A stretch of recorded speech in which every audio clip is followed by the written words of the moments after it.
Dun, dun, dun, do, do, do, do, do, do, do, do. Come on, come on, come on, come on, come on up. Do, do, do. Do, do, do, do, do, do, do, do.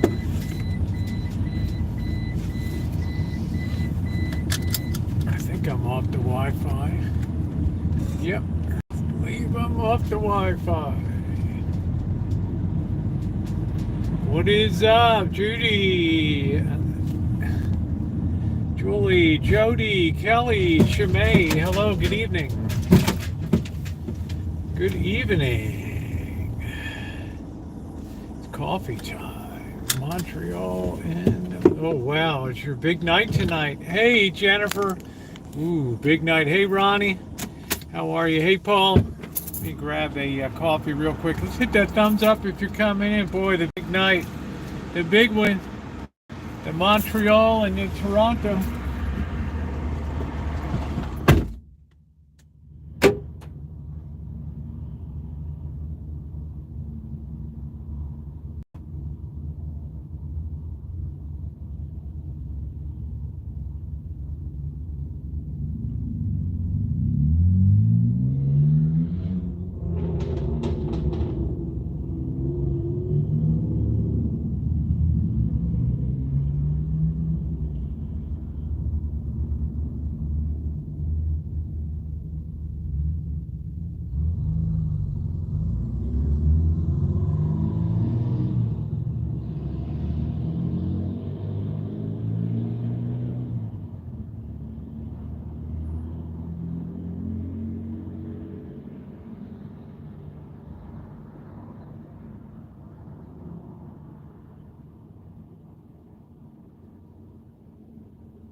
little slow today.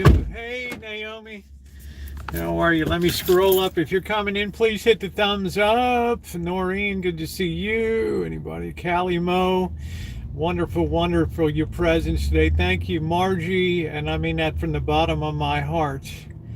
On there, that was really something. Margie, good to see you.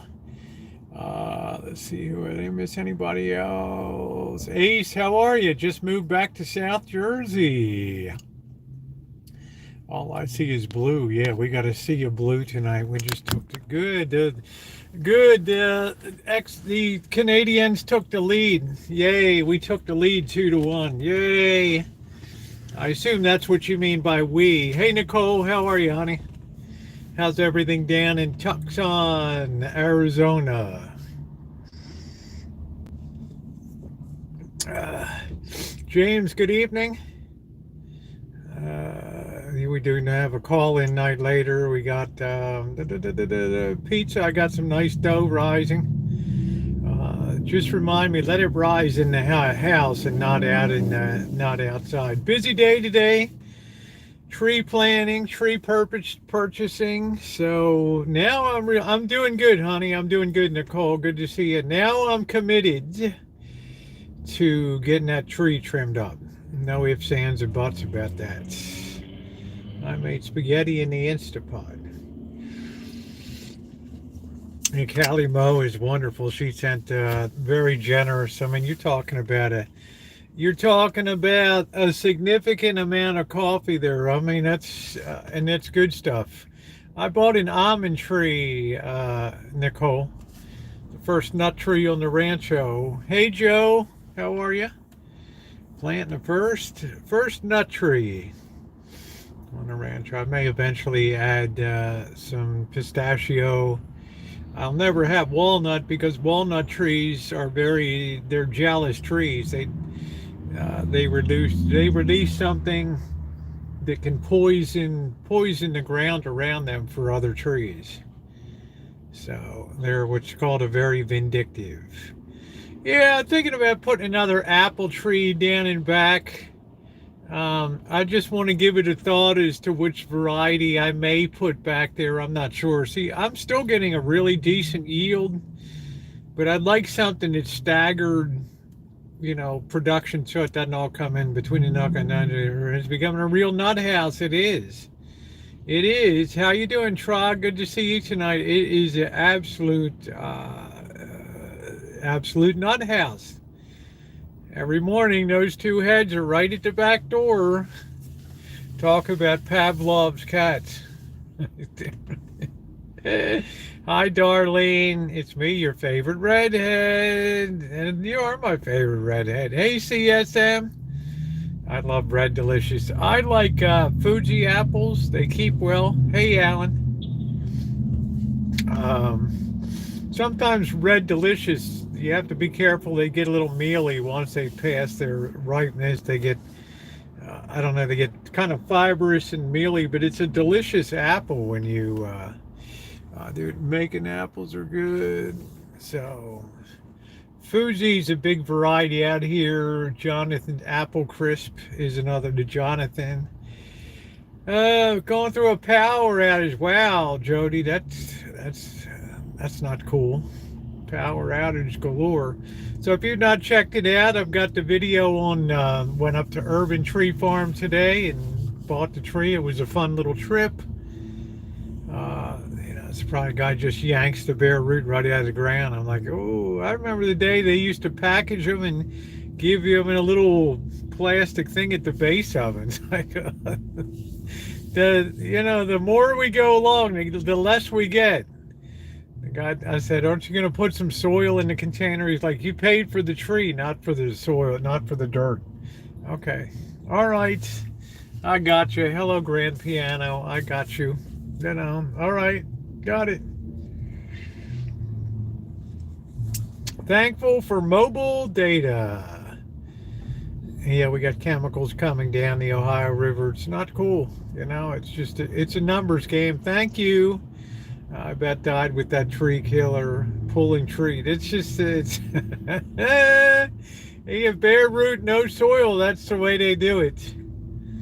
Right. So I'm just, you could tell I was kind of dazed a little bit. 80 in Texas tomorrow night. Hey, Bunky. You could tell I was a little, I don't want to say irritated. I was just kind of in disbelief. Another train derailment near Detroit. There's too much freight moving and not enough maintenance time. Only thing I did was ground beef, then layered everything into it too. Cooked. So who's liking pizza night tonight? We're gonna jazz up the sauce a little bit this evening. That'll be good because we got to make up for last night. Just had a tuna salad and some pretzels, so that was a long day. That was a long day. So thumbs up or appreciate if you're coming. It was really shocking to me, but evidently it's, I got home, I put it in the bucket, and it should be a happy little camper. I'll just make sure to keep it watered the next couple days. And it'll get established, and then I'll very carefully, when I go to dig, I've got to arrange the guy. That thing will be good in that bucket for a long time. It's called an all-in-one variety, which is a good one. It's a heavy yield semi-dwarf buffet bird, a large majority of railroads. He purchased Burlington Northern Santa Fe as part of the Berkshire Hathaway group there. Every time a train comes rumbling down that track, you're talking about hundreds of tons in vibration and things like that, and that vibration over time tends to cause problems with the rails. And like I said, the first time I ever went up to was coming back from Las Vegas, and the train was derailed on the side of the Tehachapi Mountains up there. I debated whether I should take the next exit, go back and do a video of it, but I thought, it's not the best. It's just kind of a dangerous road to try to pull over and try to get a video. They're not really renowned for a lot of their shoulders and things. But it was very interesting. It was like 8 or 9 cars were slid down. I'm going to send you some pictures in about a week, all the almond trees. Oh, I know what it looks like. You don't have to send me, Alan. I'm so familiar with up and down the Central Valley. The almond tree bloom in the Central Valley is one of the most spectacular sights that you're ever going to see. You're talking about hundreds and hundreds and hundreds and thousands of acres of almond trees in bloom, and all of the bee boxes are working. All the little bees are flying around, and our salad for the cats. Yeah, Pinch, that's it. I went outside my house today. After all you could smell was almond blooms. Yeah, I've never seen an almond tree in bloom. Well, I don't think we're going to get much off of this one, because this one will probably be in shock a little bit from being yanked up, bare root, and then re-put in another container. So, hey, how you doing, Robert? That is just the way it goes. That's the way stuff is sold in 2023. I had a dream about you a few days. For some reason, you picked me up and carried me around and felt so safe and sound because you were so strong. Me? Strong? You must have the wrong person. Hey, Angus, how are you? Happy weekend to you. I think that's what you need to put in the soil. No, I don't. I think it'll be fine. Just keep it watered. The main thing it can easily absorb is moisture, and it'll eventually pick up the soil around it. Isn't nature a wonderful thing? Yeah, maybe I'll post them up there. Yeah. Because row after row after row after row. Have you been on the Gold Road in California mountains? Which one is that, Joe? I've done a lot of traveling in California. It's a big state. So,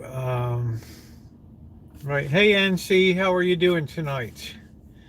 The only place I've never really explored is the northeast corner of California, because that's all kind of rugged with the Sierras up there and all that.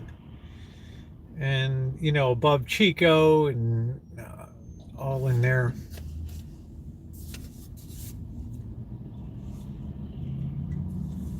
Yeah, well, that's a shame. We'll get him another day, Kelly. We'll get him another day. Big cherry pie in honor of President Washington's birthday. Hey, beautiful Jasmine, how are you? What's in season now is the strawberries from Watsonville are here in Salinas. That was where John Steinbeck, the great author, was born and raised and did all his writing over there on Monterey and Cannery Row and east of Eden, and a lot of great novels. Grapes of Wrath, all that. Legendary country down there. And it's a shame what they did to Monterey these days. It's just it's a total turnoff. I can remember when we always celebrate him. Yeah, Florida. I've been in the stores, looking good. Actually, the strawberry's so tasty for this time of year. Well, you guys are moving more rapidly towards spring. We got to come through some rough weather. I think Catherine can bear it out this weekend. Joey D, if he's here, I think we've got some rain coming in. Hey, Darla. We think someone is calling you. They're not calling me now.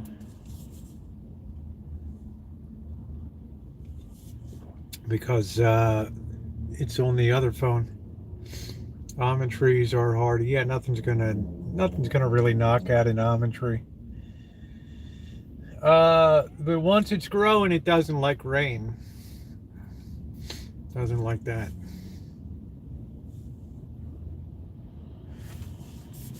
Oh, this coffee's good. Do do do do do do do do do do do do do do.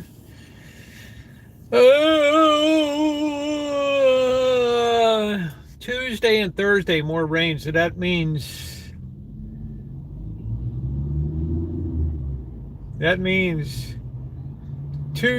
Wednesday I'll put down the weed and feed. Thought on everything going on. Which thing, honey? Which thing, babe? Thought on everything going on. Anything in particular, Nicole?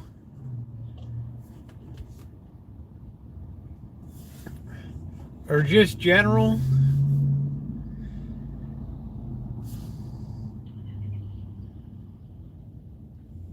The biggest problem that's coming up is the lack of appreciation of the totality of debt in the world. Everybody's got their eyes focused on the Fed and raising interest rates, but what they should have their focus on is the totality of debt, because as interest rates go up here, it's not going to be long until some very difficult decisions have to be made when it comes to federal budgeting. To wit, it won't be long until the service on the national debt exceeds our Department of Defense spending. And then what will we do at that point? Well, what we'll do is monetize debt like we always do. Just print, buy our own debt, and just go, do I have to say the rest of the story? Right? Roman Empire, great civilizations through history debased their currencies is the road to ruin. All right, that's why we're having a hard time getting traction in the markets and things. We've been 14 months attempting to make a new high, and still, it took us 3 months to drop, and we're already 14 months trying to recover. Spill in Tucson, spill in Ohio, right? That's what I'm focusing on. And now we're coming to a point where rarely in our history as a nation will our united focus in summer be more on the debt ceiling and the the battle about the debt ceiling, and you'll see a real pitched battle between conservative Republicans and in the White House, and who knows, right? I don't know if it'll go current. I don't know if it'll go digital, Nicole. I really don't know. I don't know, honey.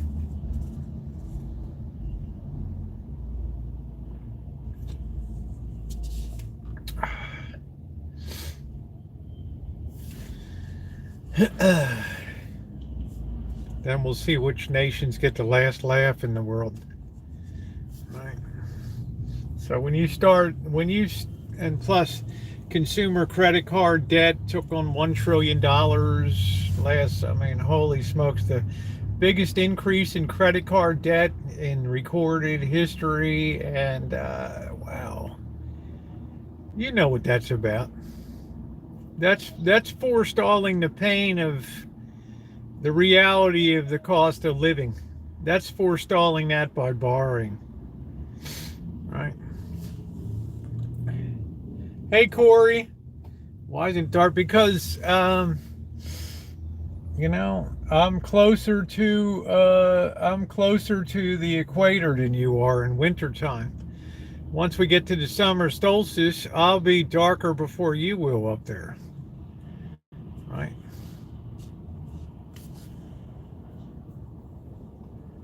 So some hard choices will have to be made. And then, of course, once the markets, if they get that kind of realization in their bit that there's way too much debt and everybody suddenly freaks out about it, that's a story that'll continue for a long time. And it'll exacerbate the problems in the markets of borrowing when it comes to borrowing money. People will demand more interest to compensate for the greater risk of potentially not being paid back for what's being borrowed. So that is the linchpin of everything right there. How you doing, Rio? But it's totally unrecognized today. Starting our graduate studies in chemistry this fall. I'm familiar with the UC system in as much as when my daughters, this was many years ago, were looking at colleges. We took a whole ride. I think UC Santa Cruz. We looked at UC Merced, UC Santa Barbara, UC Irvine, UC San Diego, and UCLA. Dealing blue, but I don't see no way out. I don't want to seem like I got dealing blue. What does that mean? What do I think about the UFOs? They're not UFOs, Nicole. They're just balloons from the Scientific Balloon Company. The owner tried to call the Pentagon, tried to call the Department of Defense, the FBI, to tell them this is exactly the balloons that we sell. So instead of taking the phone call, they used a $360,000 Sidewinder missile to take down a $12 balloon. It seemed like doom and gloom, but I don't see our budget anyway. There isn't a way out. Well, thank you, sweetie. There isn't a way out. What would the way out be? Paint a picture to me. We either slash federal spending like crazy, which has an extraordinarily strong depressive effect on, an extraordinarily strong depressive effect on economic activity. Or, hey, Carrie, or you just continue to monetize debt, and then we just have the inflation that we have now, and right. So those of you who are thinking about dumping out your gold and silver, I would think very carefully about that. If anybody has another thought, I'm wide open. Educate me. I'd love to hear it. So let's get the thumbs up going. But I'm going to do a special video on that coming up. No pensions until 60 would be a start. I'm not going to get into that. Hush puppies at the Rancho. Yeah, but see, I had Southern hush puppies at Peter Pan Inn in Urbana, Maryland, Southern style, and it's little fried dough, and then you top it with confection or sugar. So it's a southern dish. Y'all that aren't from the South don't, it's a different kind of experience for y'all when you say hush puppies and all that stuff. So it's a different kind of experience. So we're rapidly coming to the point, because the other reality is, and this is not stating something that's not true because we have to be factual, is interest rates fell from 1981, 82 until 2022, 2021, 2022. That's a long time. Did you think that they could just go down and stay down forever? What that did was encourage people to borrow like crazy on the whole ride down. Now, once that reverses and the cost of money gets more expensive, then of course people have more and more issues with repayment and things like that. Will the inflation go down? It will in the short term, because we're going to have a deflation. I always said the enemy's not inflation, it's deflation coming up. How people manage with defaulting debt.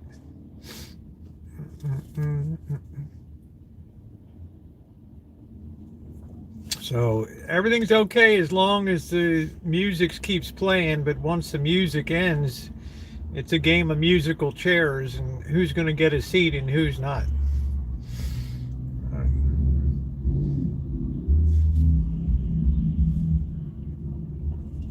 So it's apparent to me that the last 6 months that credit cards have come into the breach as kind of a stopgap measure with very expensive rates to come in there. And this is called Jamie Dimon's eye, the chairman of Chase, JP Morgan Chase.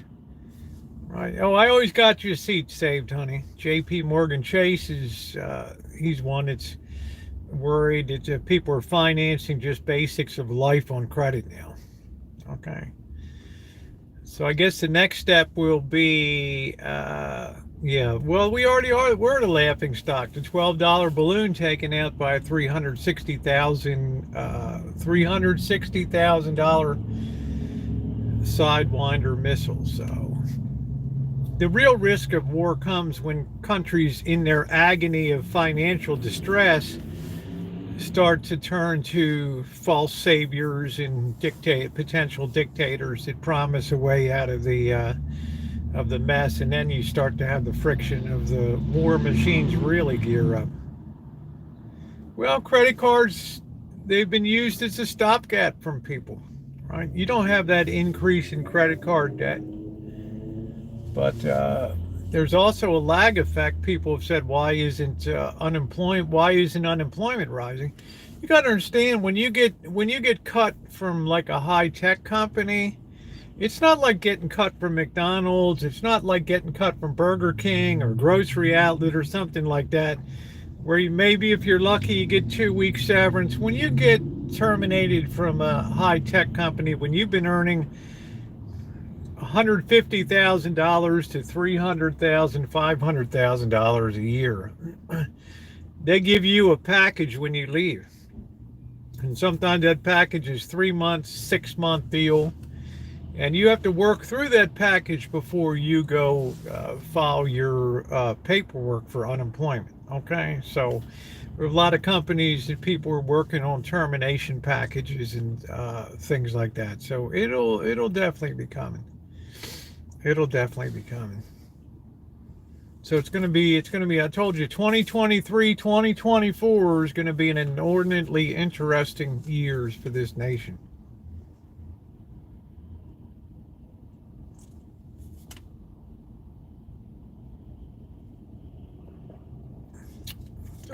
Maybe pretty soon. I mean, I got some work I got to do down there, some volunteer work. I'm heading out to Branson, Missouri.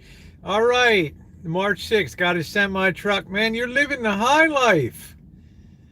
The high life. All right. So it's better to forewarned is forearmed. So if you keep money short term, you'll have the benefit of that. Short term rates are higher than long. We have a very unusual, what we call inverted yield curve, highly unusual. It's like a prophet in the desert warning. right? Because people don't immediately see it, they just go to sleep and don't worry about it. So when short-term rates are higher than long-term rates, it tells you that there's a squeeze on money right now.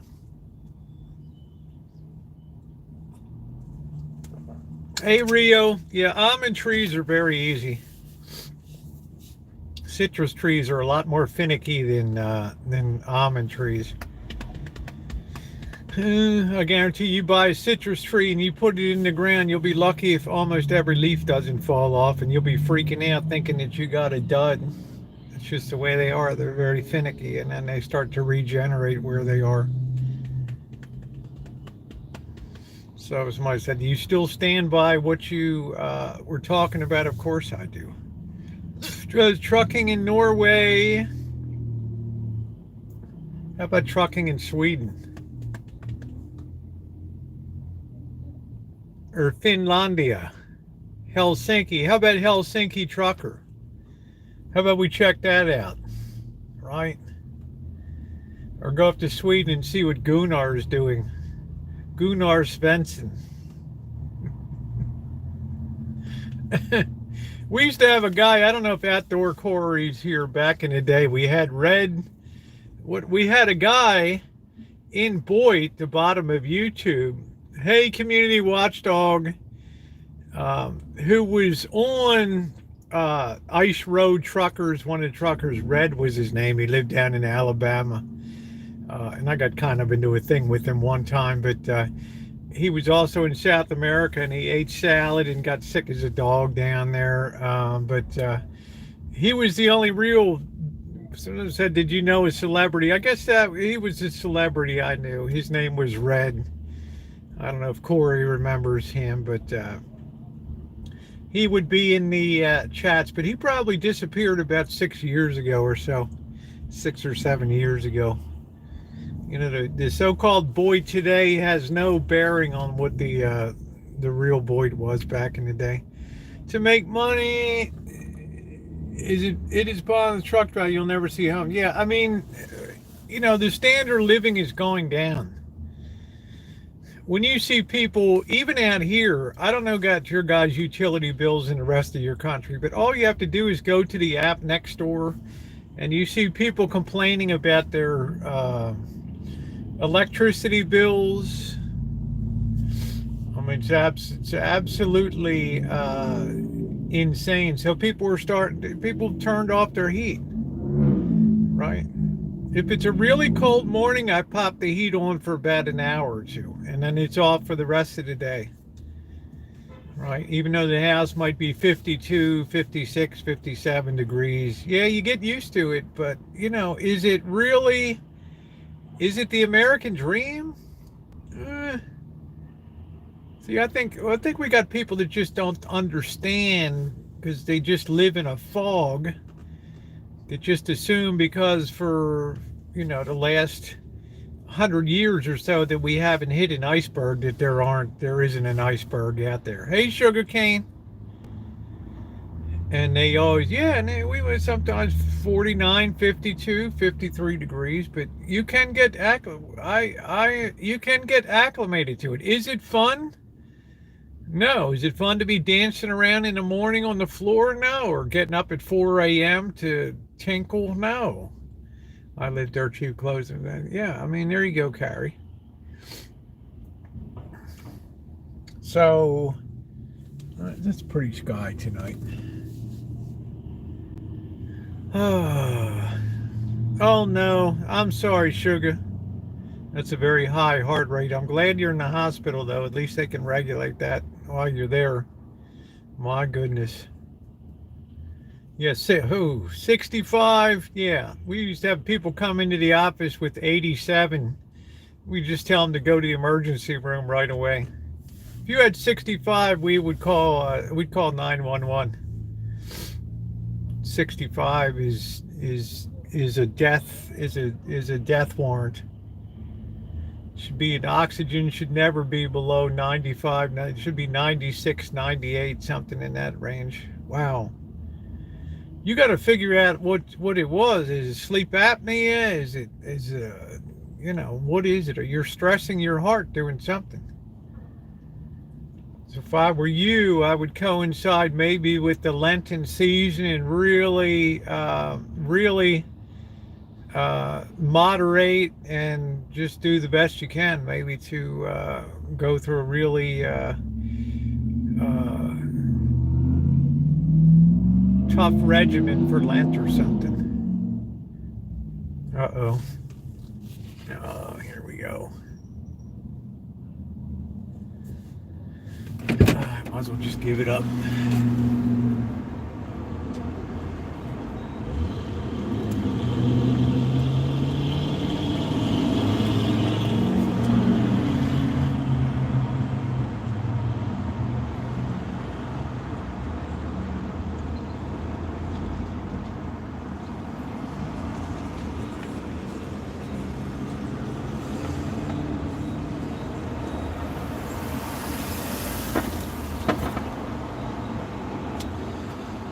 I got to show you guys this beautiful, look at this. Isn't that beautiful tonight? Look at that. Cash App is $ Rosie O'Kelly, all lowercase there. I appreciate it. What a beautiful sky tonight.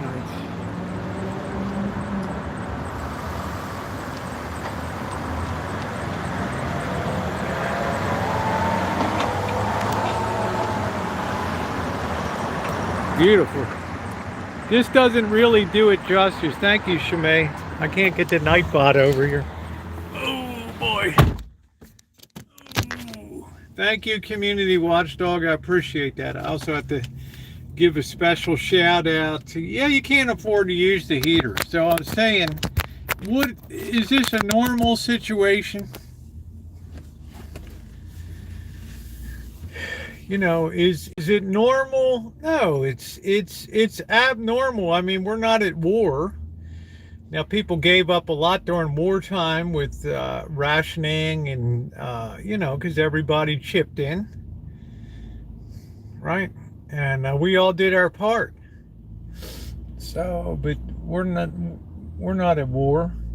We're, we're just feeling the pinch. Feeling the pinch. Oh,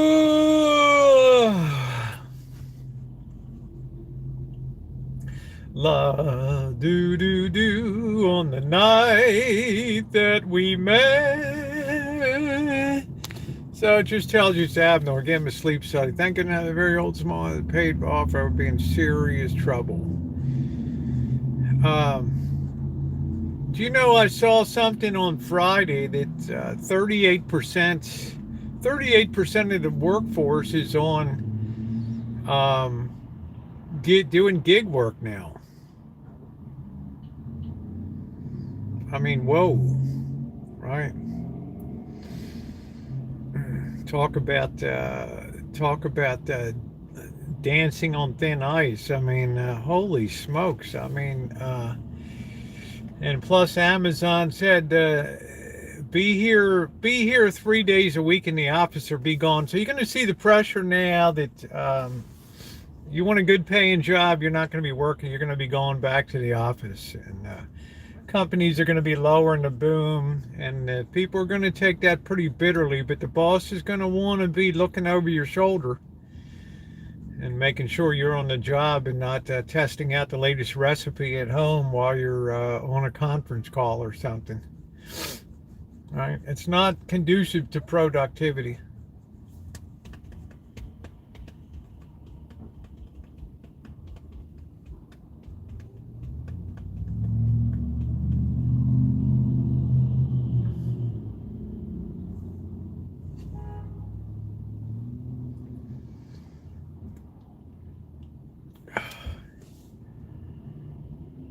Oh, thank you, Community Watchdog. You're so kind. Thank you very much. It's good to see you tonight.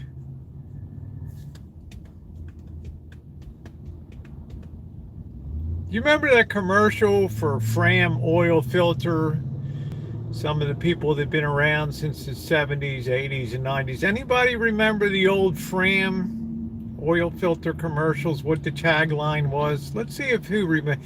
There you go, Carrie class. You remember that?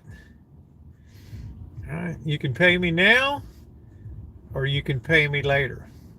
Right? You can pay me now or you can pay me later. Right? So the deal is when you just borrow, eventually you hit the wall and then we pay dearly, dearly. So that's, I think, the situation that could potentially be coming to a head this spring and summer as we grapple with a Congress. And how can I say people are wrong? How can you say people are wrong if they look at the potential of taking $19 trillion more debt on in the next 2 years, next 10 years, and exploding budget deficits? How can you tell people that are in Congress that they're wrong if they want to dig their heels in and say, we've got to get things under control. We've got to get our spending in line with our revenues and not our borrowings. I can't find in theory anything wrong with that, but they will be painted as they'll be painted as the haters, and that'll be kind of a sad day. Hey, Bo, how are you? They'll be tagged as the troublemakers and things, and just dance and party to the edge, right?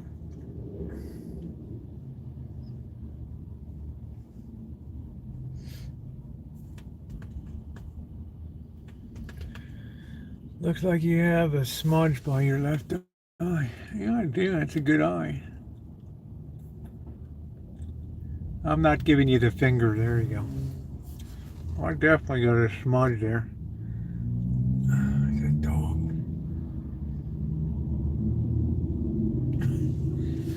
There, I think I'm pretty smudge free. Do.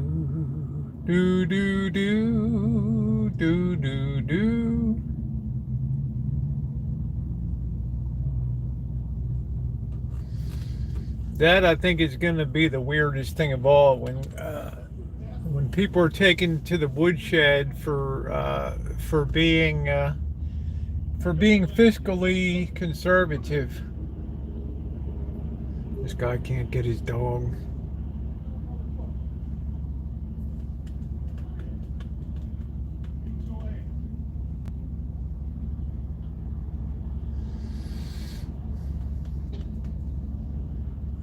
Pay me now or pay me later. And he's into the seas candy. You pump first and pay after that for gas. We've had that for you. You pay afterward, huh? You pump first and pay after for gas in South. Wow, that's amazing. I mean that went out in Baltimore like 1978, man. That was I mean, that was the end of that. It's like, yeah, right. Okay, you make sure to come in when you're done pumping. Right. Okay. Sure. Do.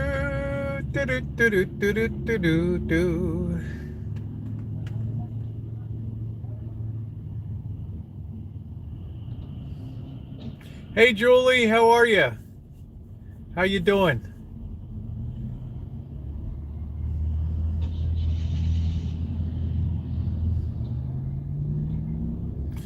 So, sugarcane, you take care of yourself.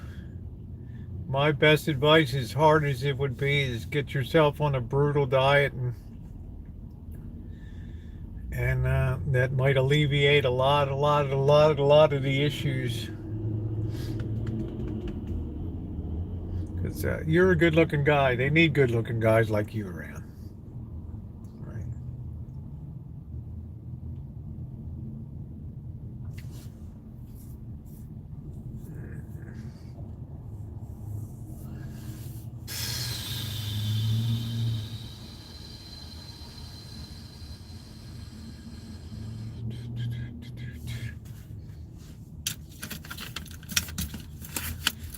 ATMs, no joke. Some businesses have their doors unlocked. Man, who would leave a door unlocked? Wow. I think even in Mayberry they had Otis would go around and make sure the doors were locked, right?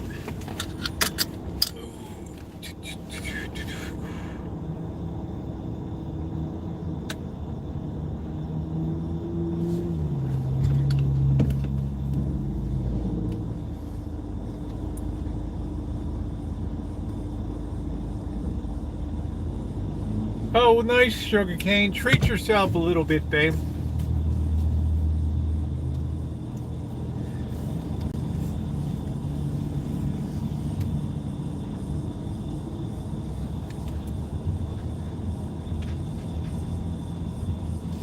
Here you can have double, triple locks. They'll be doing it up on you. Which way are we going, dude? La do do do on the night that we met. Hey Robin, how are you? I notice a lot of people living in the bus shelters now. Let's take a look down here.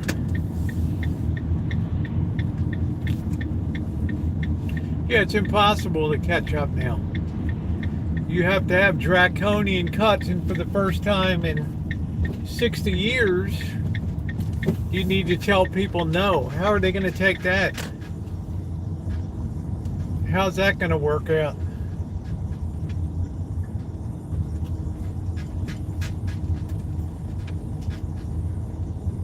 God help us, the first time the government says no.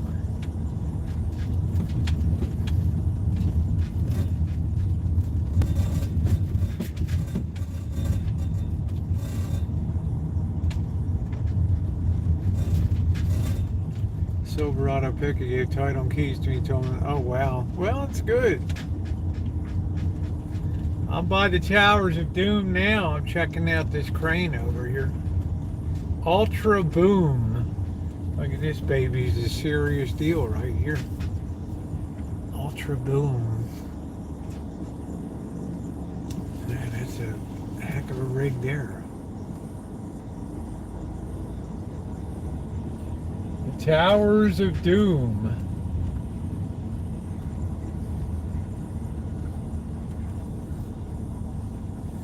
You know, Bird's work is slowing down because they're not selling any of the houses right now because the interest rates are too high. What is it going to be like when it's 10, 12%? The only thing moving will be cockroaches.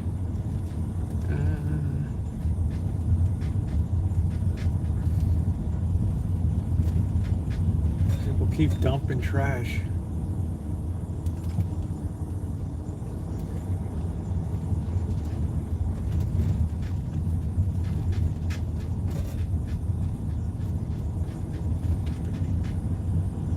Yeah, you know the area here.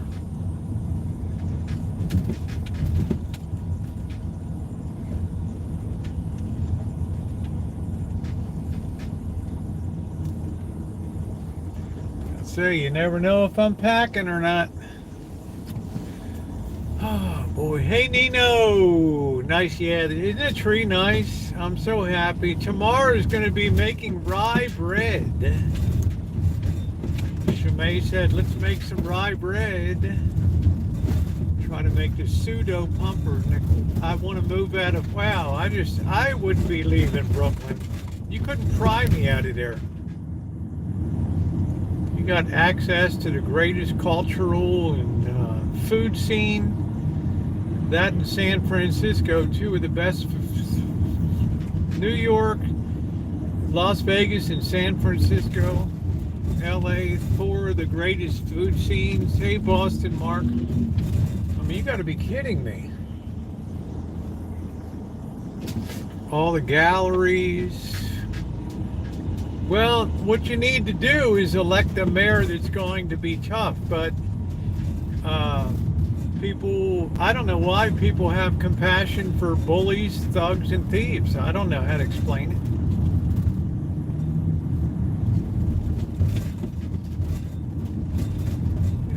Mayor Giuliani came in, he got tough.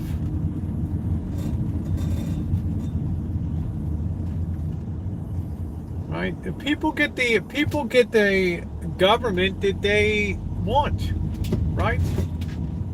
People absolutely positively get the government that they want.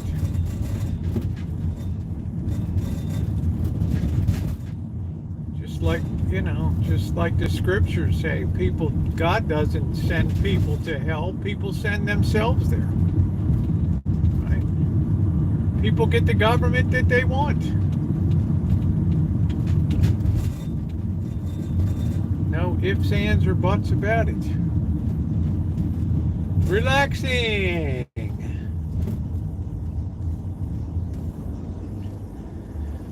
All right, let's see what's going on downtown tonight. I don't know if we'll get a place or not. Hey, Crow, how are you?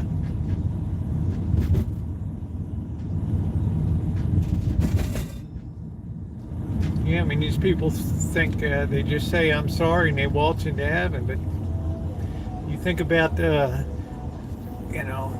Moses wandering with the Israelites for 40 years, or being unable to pass into the promised land because he doubted the power of God and tapped the rock 2 times. That was enough to keep him out of the promised land. I mean, come on, guys. Right? We get the government that we want.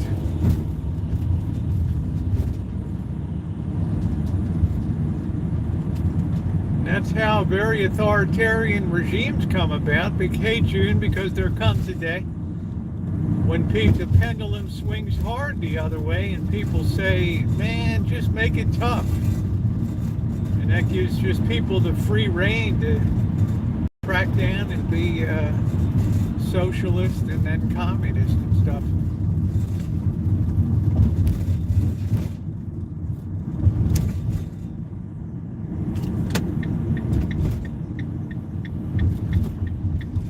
But I defer to Shimei on the affairs of the great man above. We got a parking spot? No.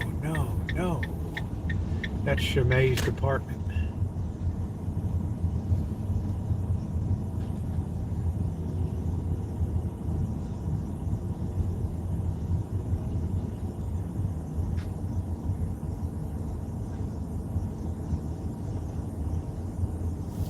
Get yourself a CPAP and get yourself fixed up there. Should we park in a gifted spot for commercial vehicles? Because that's what I am. I don't know.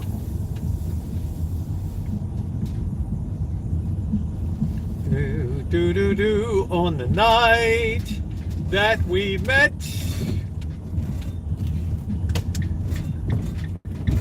We can just pull right in because we're commercial. Yeah, I pay this fee every year to be a commercial vehicle. Go ahead, dude.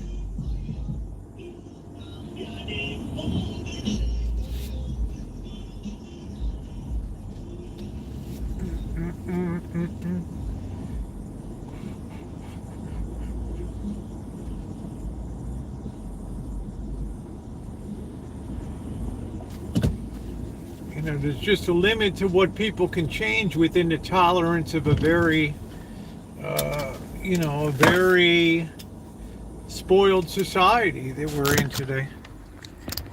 Right? Because the Achilles heel is that they have to be elected. And that's where democracy runs into a big problem. If you don't promise to give people what they want, somebody else will. Right?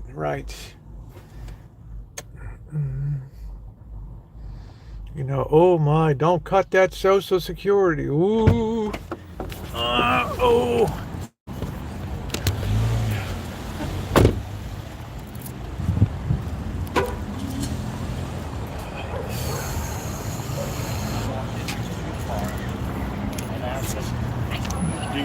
Yep. Taxi cabs only 8 p.m. to 4 a.m. So we got a little bit of time till 8 p.m. Yeah, it's a promise that gets the votes. But fool me once, shame on you. Fool me twice, shame on me. All right, there's the infinity of doom.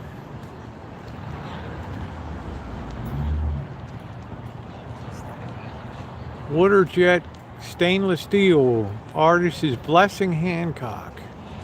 Commissioned by the City of Santa Rosa Public Arts Program. The only thing they don't tell you is how much it cost.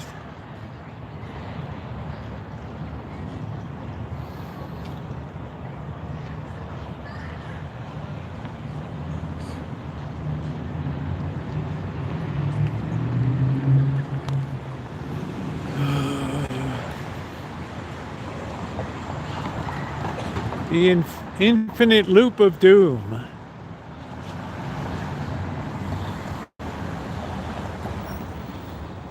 How about that? I remember it was really nice when this road just went straight through, right there.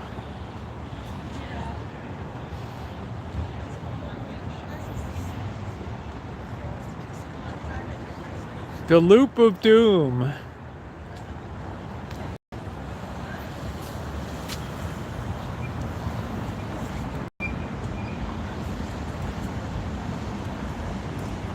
Well, that's all good when corporations have the money, but when times get tough, somebody put a little tchotchke up there.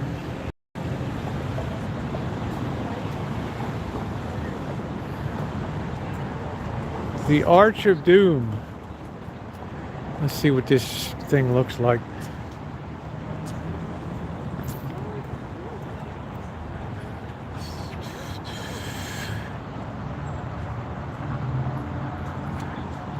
You look at Google and YouTube. Why do you think Susan Wojcicki stepped down from YouTube? She knows the writing's on the wall. She knows that there's going to be some unpopular decisions made. She doesn't want to be a part of that.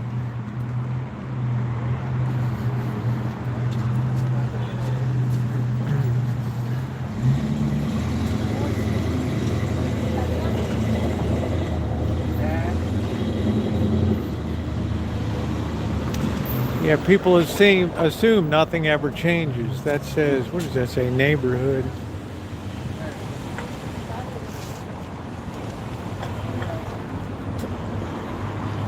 For Naomi, there must be Norwegian on here somewhere. This is Korean here. This was all computer cut out here and welded.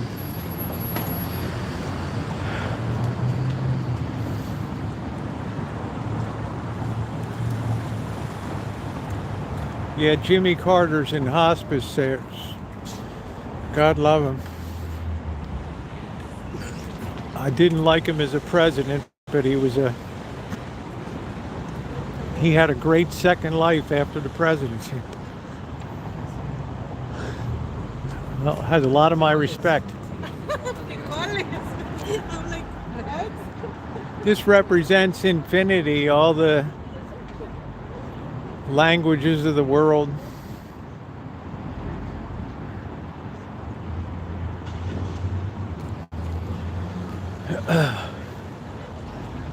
That was a very tough time when he was president because of the inflation was out of control, and he just told, it's a different era today. Alan Gentry will remember when he just told people to put a sweater on and turn the thermostats down during the energy crisis. Now look today. We're going to have a fully loaded pizza tonight, Joe. We're going to be doing it up tonight. Yeah, it was expensive gas. I lived through that. That family had a houseboat, and trying to get fuel on that started out at like 37 cents, 74 cents, 37, 38 cents a gallon, and then 60, 70 cents. Everybody was complaining.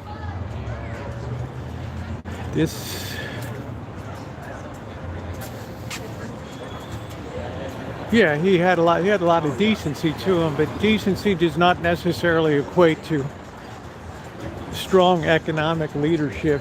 It took Paul Volcker to come in and crush the guts out of interest rates to crush the economy in the terrible sharp recession of 1981, and then the Economic Recovery Act of 1981 accelerated depreciation. I remember because I was in business school. It wasn't just the hostages, it was also the inflation. I was very much aware in voting at that time, Anton Smith. I remember it. You know, my memory is legendary. Yep, the K car. I wrote a letter to Lee Iacocca. I probably still have it. He wrote back.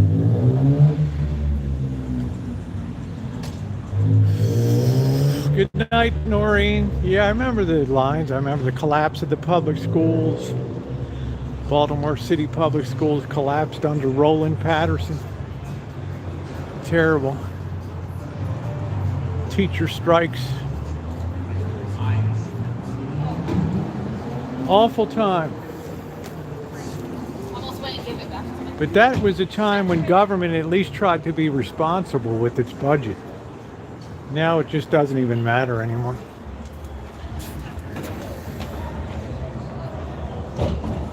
Now it just doesn't even matter.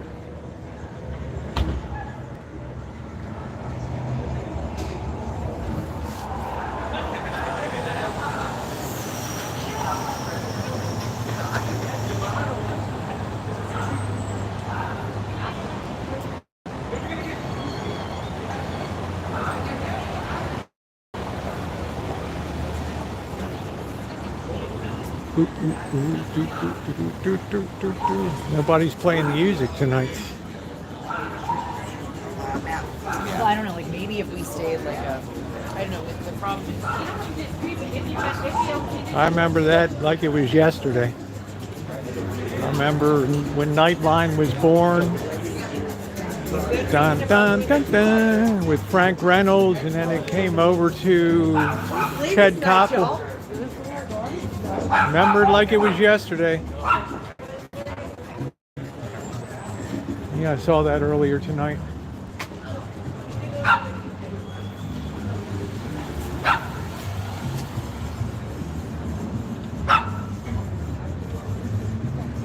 Boy, they got a lot of sports gear here, huh?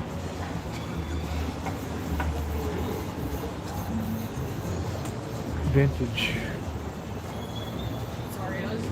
Go ahead, honey. Go ahead. I just wanted to look at this. Please. Yeah, sure. Let me know if you have any questions. Thank you.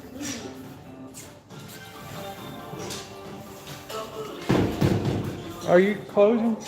No, we close at 7. Oh, okay. Okay. I don't want to hold her up.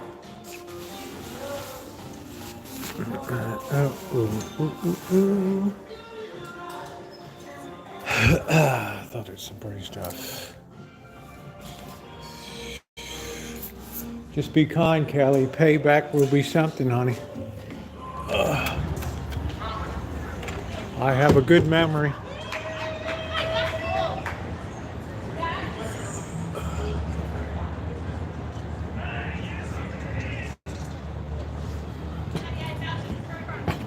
Somebody tore that down.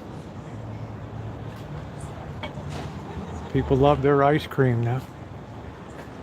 No problem there.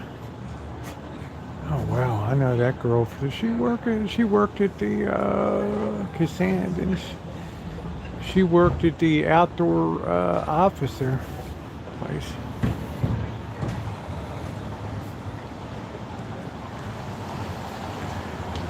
The infinite loop of doom. Kind of a nice night tonight. I'm definitely gonna have to pop a jacket on. Wicked! We're chooching tonight, baby. We are chooching tonight. We were just examining the infinite loop of doom over there, which I have to admit is pretty cool compared to the flaming a-hole we have You remember all that, Alan? I remember it like it was yesterday. The birth of Nightline.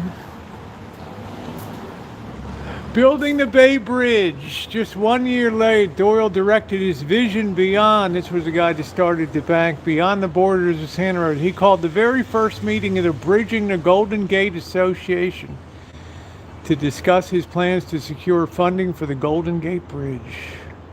For the next decade, he worked tirelessly to turn a dream into a reality.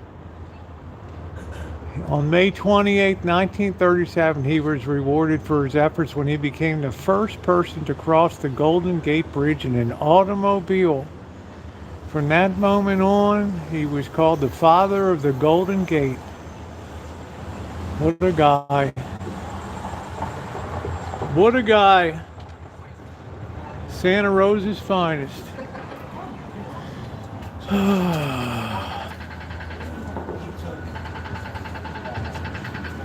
History right there. That they turned off that thermometer that used to be up on that building. Let's keep rolling. The temperature's starting to plunge here.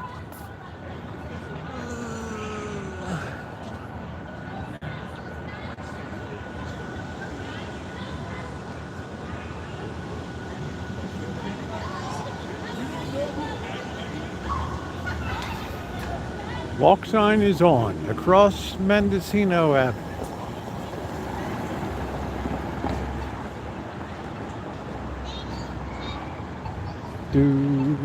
Do on the night that we met. Oh.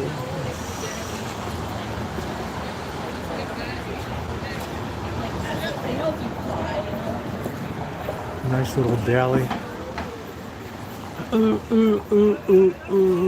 Wonder how these girls don't get cold with their bellies all exposed.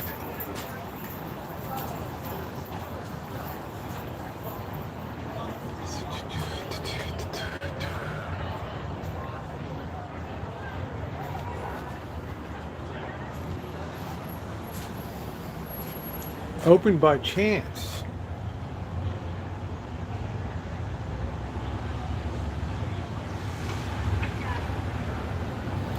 Fly me to the moon and let me chooch among the stars. Let me know what life is like on Jupiter and Mars. In other words, do. No, I don't know. People were really not happy. That's why Reagan won so handily. I think he beat Dukakis in the one-state sweep that Dukakis had.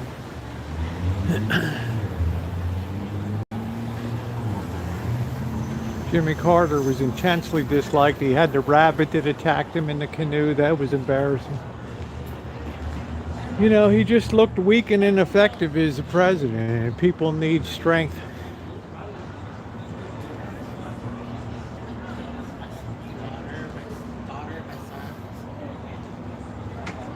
My mother loved Hubert Horatio Humphrey.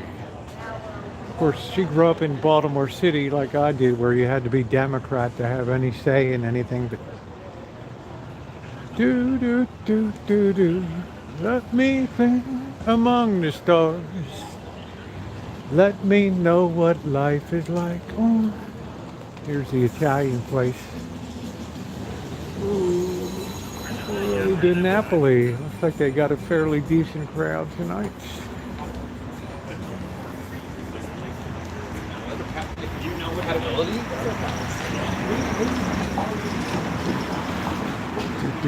Do. Yeah, Billy Carter was another sort of anchor. That looks like a Renoir, doesn't it? Yeah, turn down the heat and wear a sweater, and people resent that.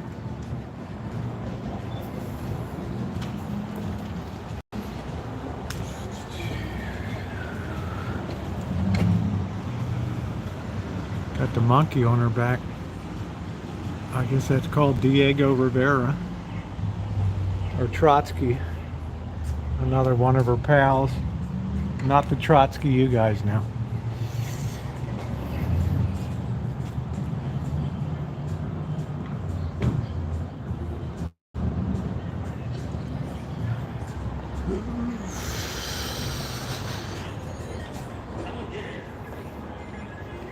there's no doubt that Carter's a man of extreme decency, as is his wife.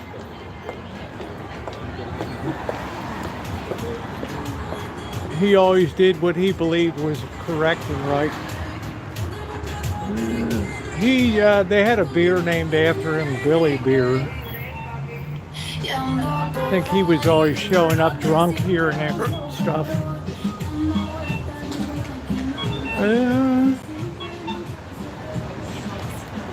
It's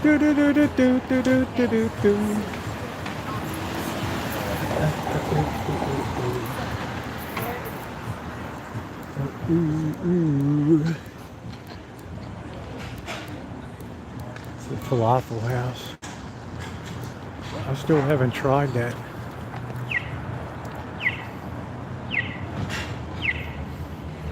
Oh, I would agree, Alan, but we have something now that when I first worked at Sears Roebuck in 1977, the Sears card was the hardest credit card to get. It was almost impossible. Nobody lived on credit cards. Had somebody put food in there. Now you get the idea of credit was extremely rare. And the Sears card was absolutely the hardest card to get. If you got a Sears card, it opened up the door to Bank AmeriCard, and National Acceptance Corp, NAC. Yeah, so, look at the way everybody's binged on credit now. Totally different era. We could go to... So people didn't use their credit card to pay off their heat and gas and electric bill. Nice night at the Ting Hao. Now you have people with credit cards for basic necessities. Yeah, I had a Sears Roebuck card. I had like a $200 credit line, and that took because I worked there for like a year, and finally, okay. Man, credit was just... Well, we control ourselves, though, Wicked. We don't want to live within our means.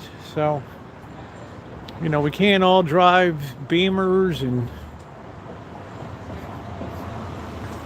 Teslas. Some of us have to drive cars that are,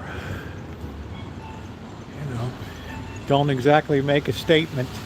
Look at this parking job. That's what you call special here. Do do do do do do do do do do do do.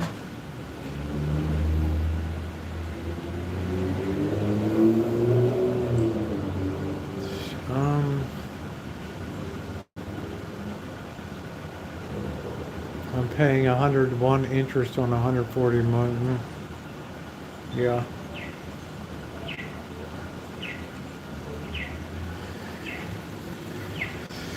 Well, credit's good to a point, so if you want a scary thought, China hasn't even begun to leverage their economy with credit cards and all that stuff. It's been a cash and carry society, cash on the barrelhead. Wait till they start nipping at the glass of credit.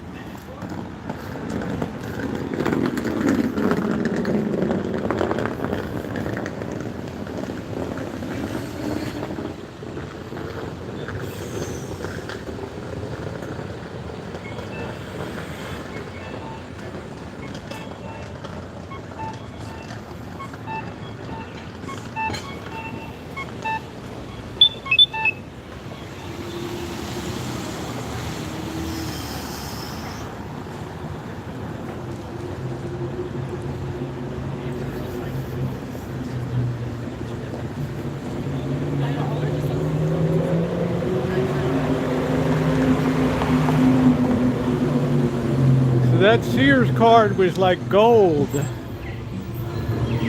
They really did in-house credit check before they had FICO and all. They checked it all out.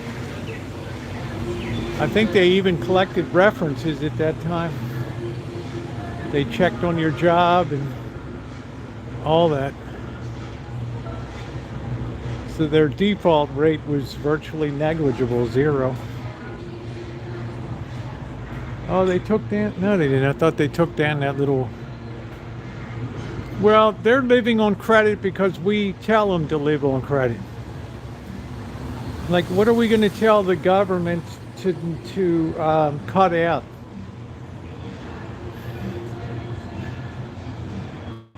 Right, it's like the great like Milton Friedman said, they spend more because we tell them to spend more.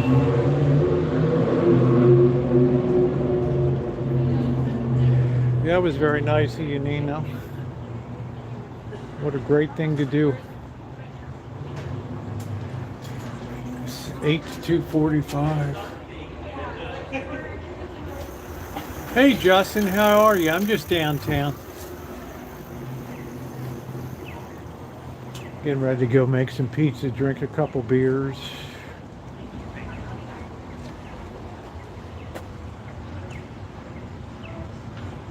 Good to see you.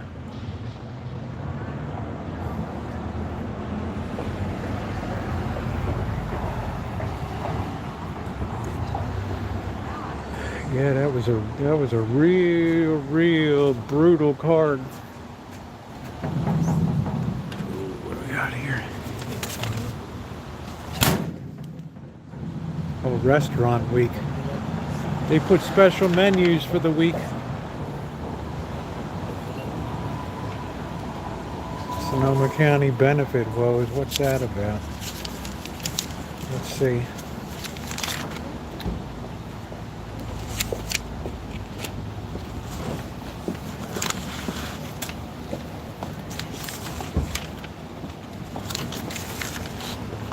Oh well, no cost of living adjustment pension. See, she's gonna be like chasing our tail. Hey Hobotron, how you doing? We're gonna have a call in later tonight.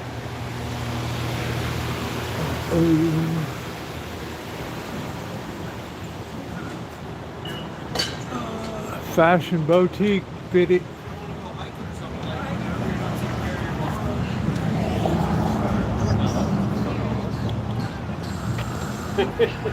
I'm psychotic. In a good way. You're fine.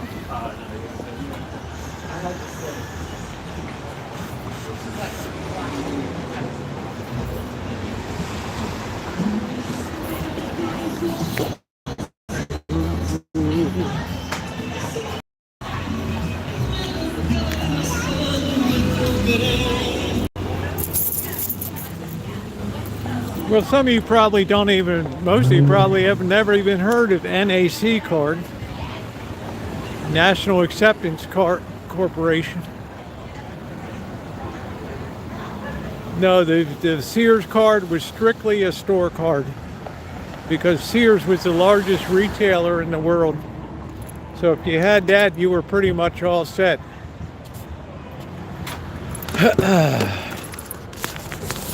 NAC, National Acceptance Corporation. And the one that really began it in the 1950s was the Diners Club. That was the one. Yeah, I remember green stamps. S&H. Yep. Yeah. The Diners Club. That was really the real first credit card.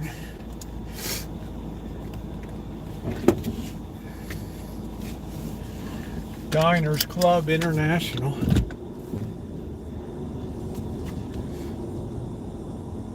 And then American Express.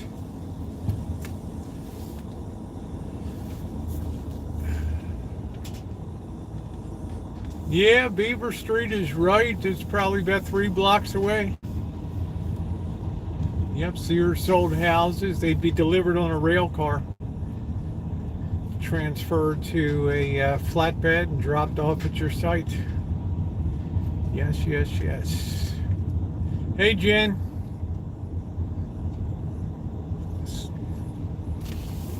Sears had it all.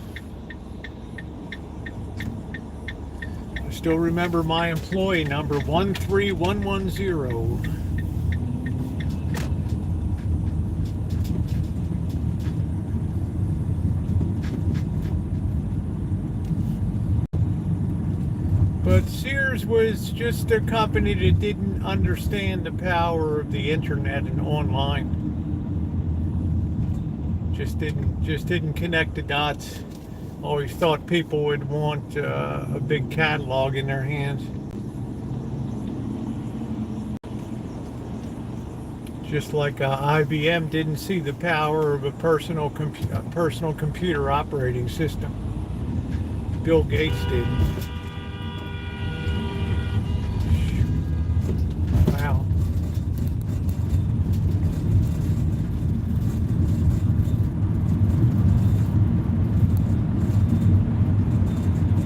Yeah, Sears was huge.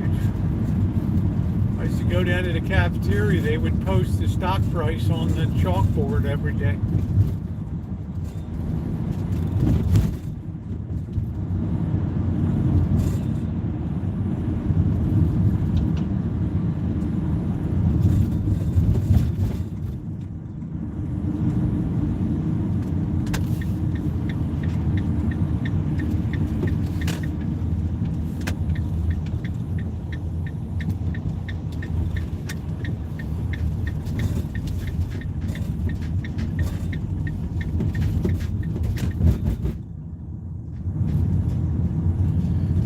Well, the American Express card was great for travel because it helped you organize. Like every time I traveled in Asia, I had to turn in an expense voucher. And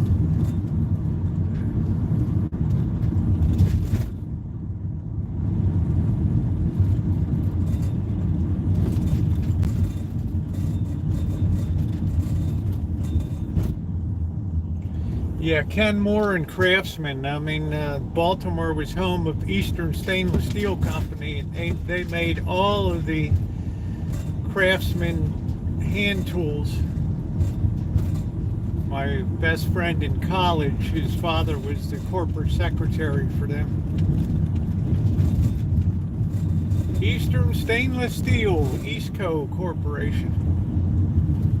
Long gone.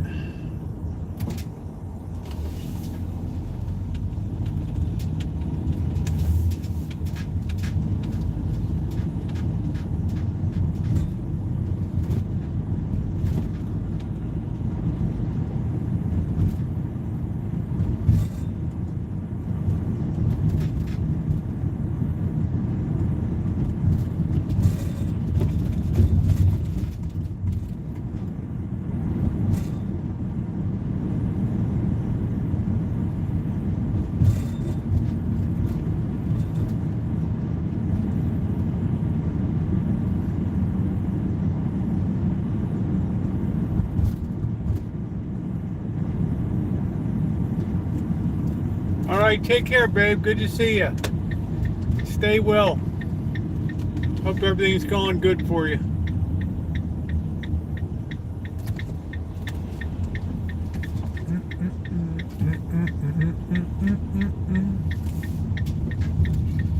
Come on, come on, come on, come on, come on, and touch me now. Oh, what do we got? A fire department down here.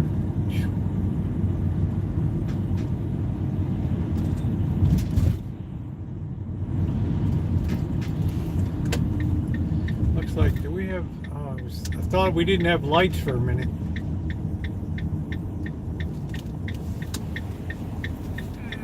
Man, I wish we had a street light here.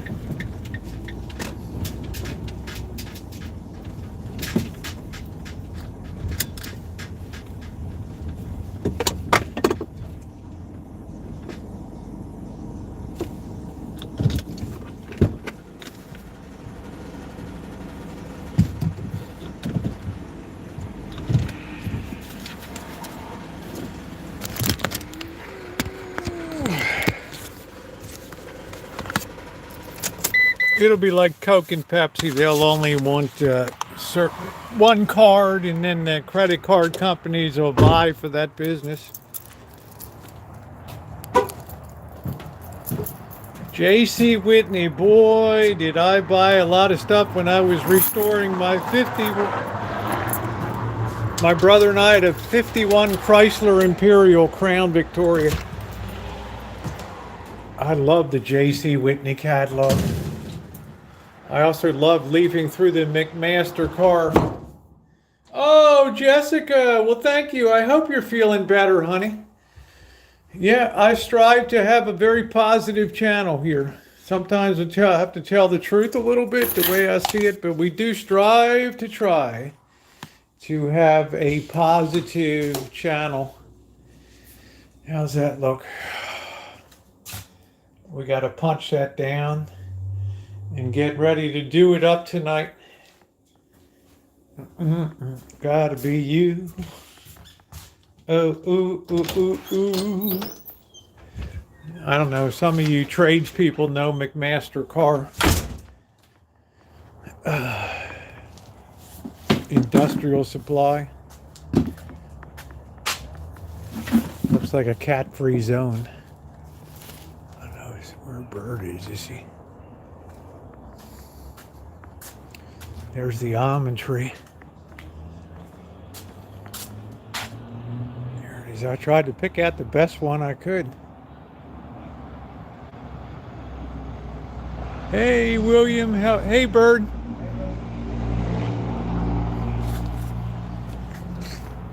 I remember Edmund Scientific. Well, look who it is.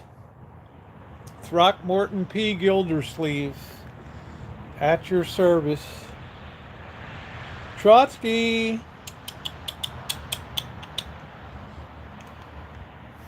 Look at that. Like a deer in the headlights. Granger.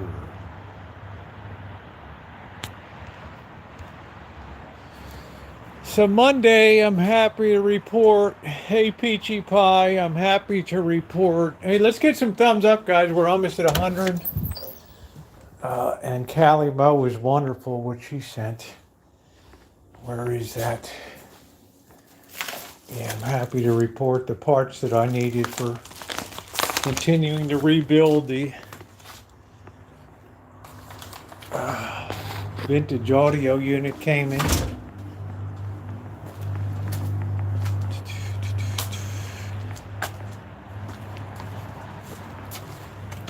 You were asking me, June, about the parts coming in.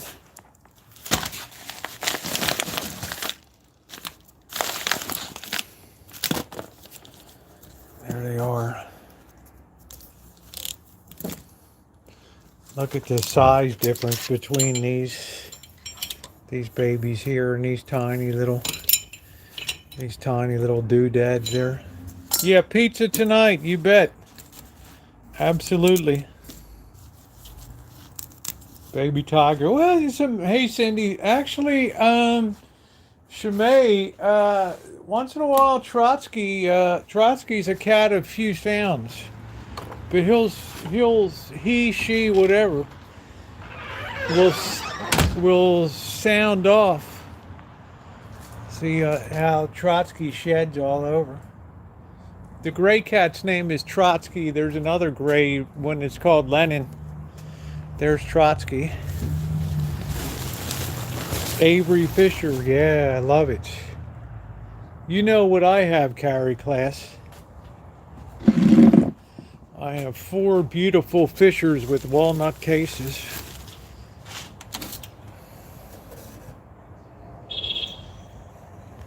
Yeah, we're going to do it up with a pizza tonight. Oh, he's a very contemplative cat. All right. The new and improved kitchen stadium. We're not going to need this tonight.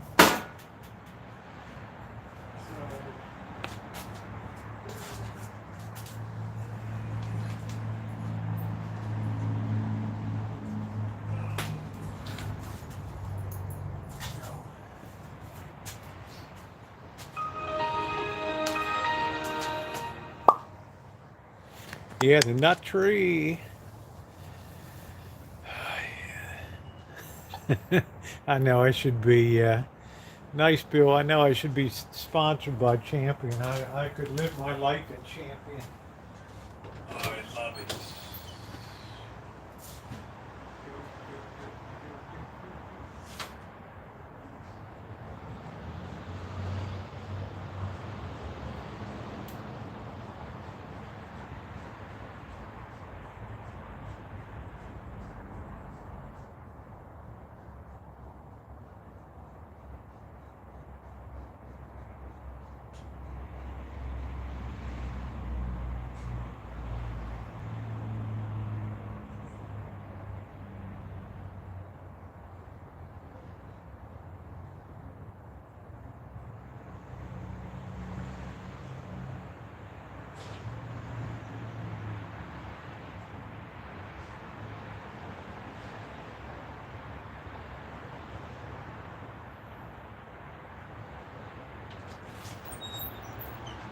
All right, so we got the phone here with the Bluetooth.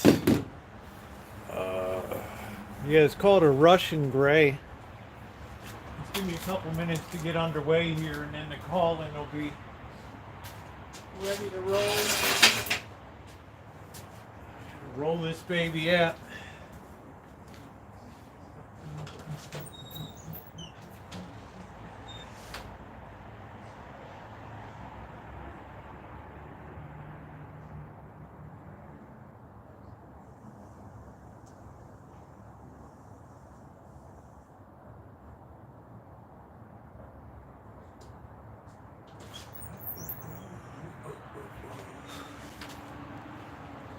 See, we got nice sight lines now. Can we get some thumbs up, guys? We got 142 people in here and only 94 thumbs up.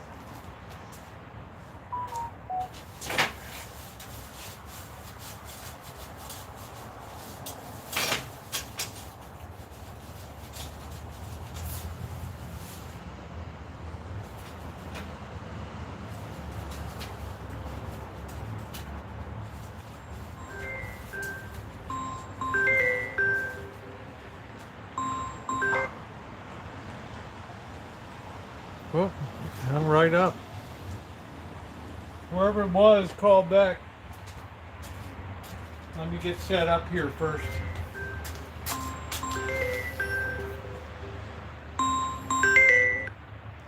Hello? Yeah. Hi, Rosie. Yeah, who's this? K9 5760. One more time. K9 5760. K9 5760. Yeah. Come on, everybody, call in. Give Rosie the boost. Yeah, what are you on my chat now? Yeah, absolutely. Yeah, Love you. I don't. Love you, love you, love you. Yeah, what's going on? I'm getting ready to make some pizza. All right, good. Pizza's good. Yeah, I'm just saying, you know that nut tree thing? I'm going to do that in my house here. Okay. It's regenerative agricultural. Yeah? Yeah, nut trees, fruit trees I don't like. All right. Well, look, K9, entertain the chat for a couple minutes while I get set up here. Oh, okay. Hey, Shemay! Hey, Shemay, how you doing? I love this shit, man. This is great. Yeah, call in. Call in. Everybody call in. Do not feel scared. We have to all call in and let everybody know our feelings, okay? Because you gotta get it over there. Yeah. Yeah, I wanna get nut trees and berries. Berries are very good. So let's get blueberries, blackberries, what's it called? The red berries, you know. Raspberries, Yeah, yes. be careful with blackberries because they send out blackberries send out runners. Yeah, but You got to keep them very contained. raspberries are very good for your health. Yeah, I'm talking about blackberries. I don't know about raspberries, but blackberries Yeah, are. raspberries are. They have a what do you ALF something like that. I don't. The thing is, I'm trying to get everybody to understand that we don't need green lawns. Okay, we need fruit, nut, Yeah, what are we? berries. What are we drinking tonight? Nothing. I'm gonna be drinking if that's okay. Oh, that's okay for me. I don't care. You do what you do. You do you. And I don't care. I love it. But I'm just saying, it's like, we have to understand, lawns are stupid. What's are stupid? Lawns. Grow your own food. What area of California are you in? Sacramento. Yeah, so what do you grow out there? Everything. Well, tell me. Everything. Grow everything. Almonds, walnuts. Walnuts are the best. Yeah, that's big walnut country there. Blackberries, totally. You know, they're inclusive here in Sacramento. Yeah, I like blackberries, but I wouldn't plant them because I can pick them wild around here. They're everywhere. Uh-huh. Well, I'm just saying, I'm like right off the Folsom Lake. Yeah, Folsom Lake. How far are you from Broadway? From who? Broadway. That's Sac City. Sacramento. Yeah. I don't go down there anymore. It's too dangerous. Wow.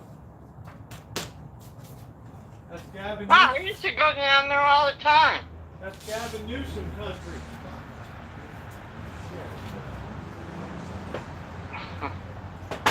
That's gonna be You know what? It's like, everybody's like, what happened to California? You know what happened to California?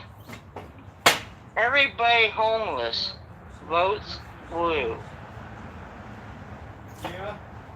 What's the solution? There is none. Give more and more? Huh? Give more and more and more? No, I don't think how do you, can you express anything about how you can salute to anything that's constantly carry over? Seriously.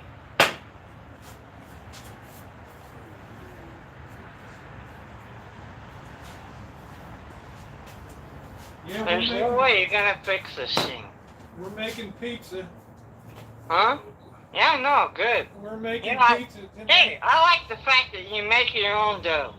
That is the best. That's the way to do it, right? If you grow Yeah, your absolutely. Make your own dough. Stop buying the store crap. I wouldn't recommend it if you have black. Yeah, look at this, man. I'm wrecked up tonight. Look at that. I know, fucker. Wow. Well, I have Tourette's. Okay. I got blasted down when I was 5 years old. I have Tourette's. But anyway, hey, Shanae! Love you! Yeah, she's Love lovable. you. Huh? She's very What? lovable. Love you, Rosie. Love Love you you. Love you too. Hey, I'm telling you right now, my father worked for PG&E. Yeah. He built the Apple Canyon nuclear power plant. I'm telling you right now, both my brothers work there. I'm telling you, the state of California is screwing everybody. Yeah, well, I couldn't believe my electric bill the last 2 months was unbelievable. Good shit, Sherlock. You can turn off the gas, and they still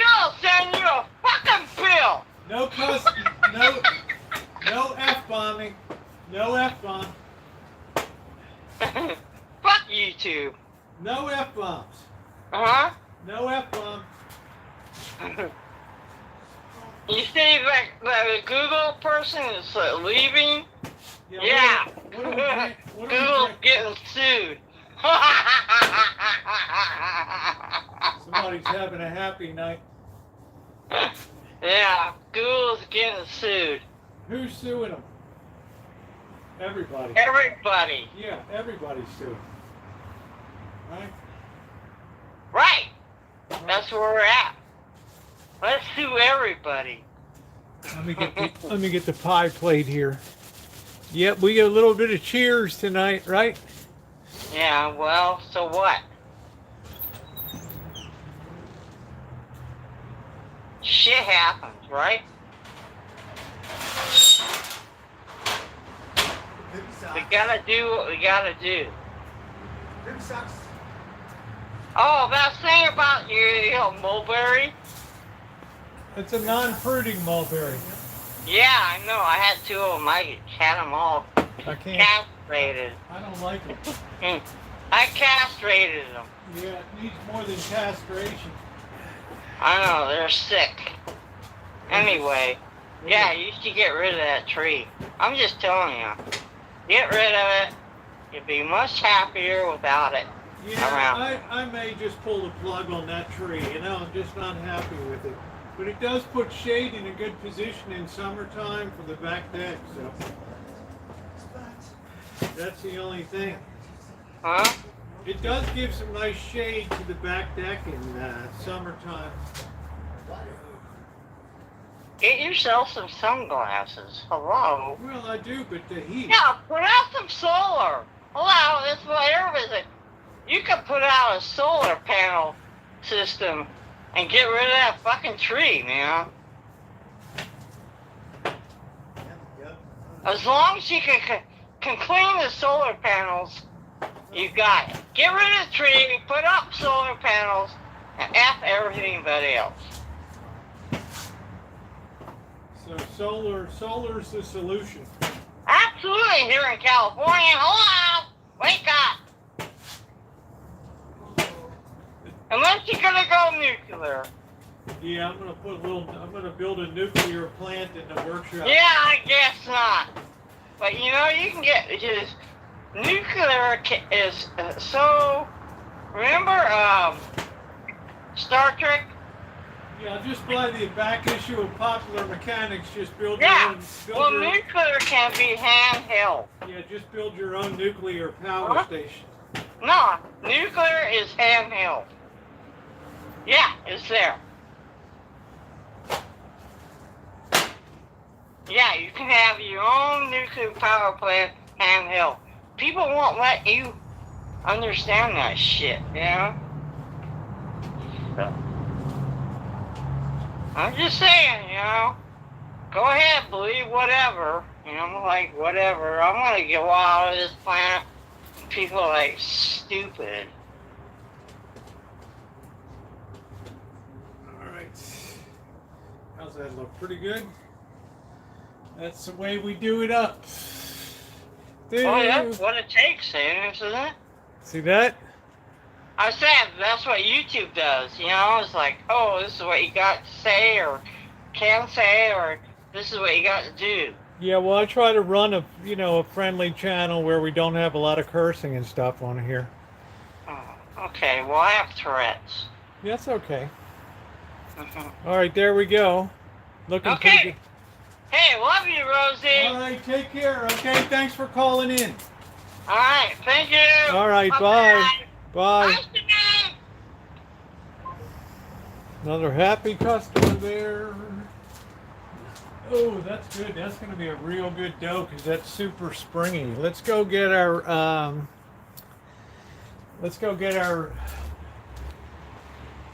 sauce here.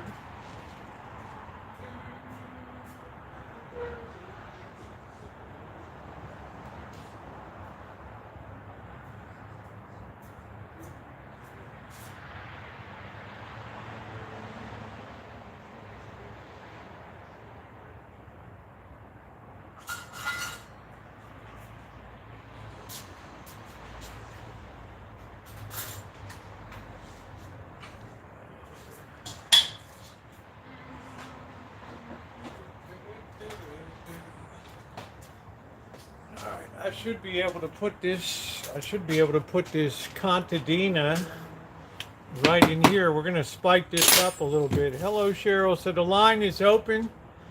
Anybody wants to call in? Feel free. Sober or not, it's all good. Let's see.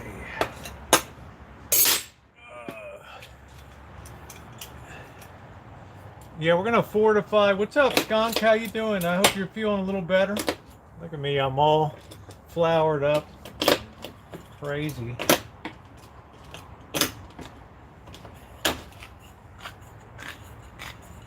We're gonna fortify this a little bit. Do, do, do, do, do, do, do, do, do. Come on, come on, come on. It's all in knowing how to handle the can. Right. Okay, we're going to stir this together. And we have a nice fortified sauce here. Yeah, that's what we're looking for. I like the knife because you can literally cut in the tomato paste. That's good. Nice and fortified. Oh. Yeah, I sure do. I'm all flowered up everywhere. It is what it is. It is what it is. All right, that's ready to go.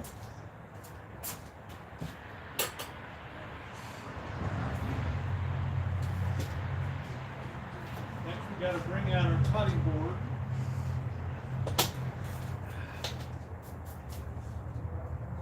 We're going to cut up our onion and our mushrooms here. Hostess. Yeah, who's going to call in? We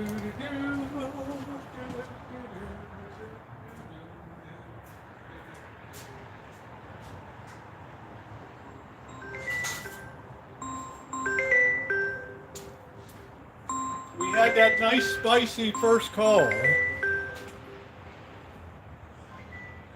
This has got to be Kelly. Hello? Hi, this is Nino. Oh, Nino, how are you? Woo! Woo, you're on the air. I'm here. Entertain the troops for a minute. I am just going to turn my phone up so I can hear myself better. How you doing, Nino? How was everybody tonight? James, Cheryl, Justin, I'm glad you're off. That's nice. Sugar cane, get better soon, honey. Yeah, no. Alan, my little sweetheart. Crow, you funny thing, you. Rupert. How's everything for you tonight there? Pretty good, Rosie. I don't get very good reception where I am, so I'm just going to go stand outside in the snowbank, okay? Yeah. Can you hear me? Yeah, I thought you had better internet now. I do have better internet, but I have to drop my landline. Okay. And down the road, 4 houses down, I do have better internet.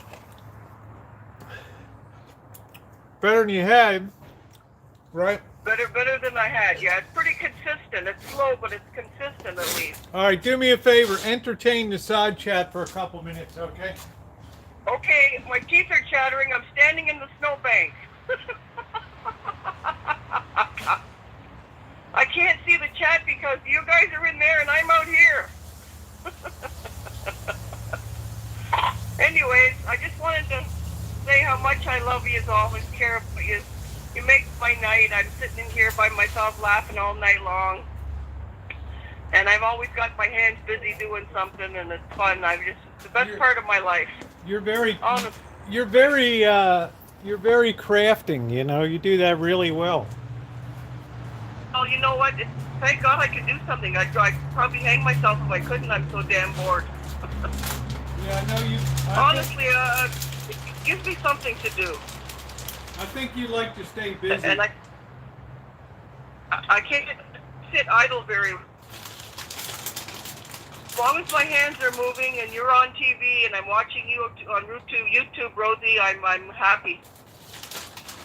Well, I'm happy to hear that. It's, you know, you're very talented with your hands.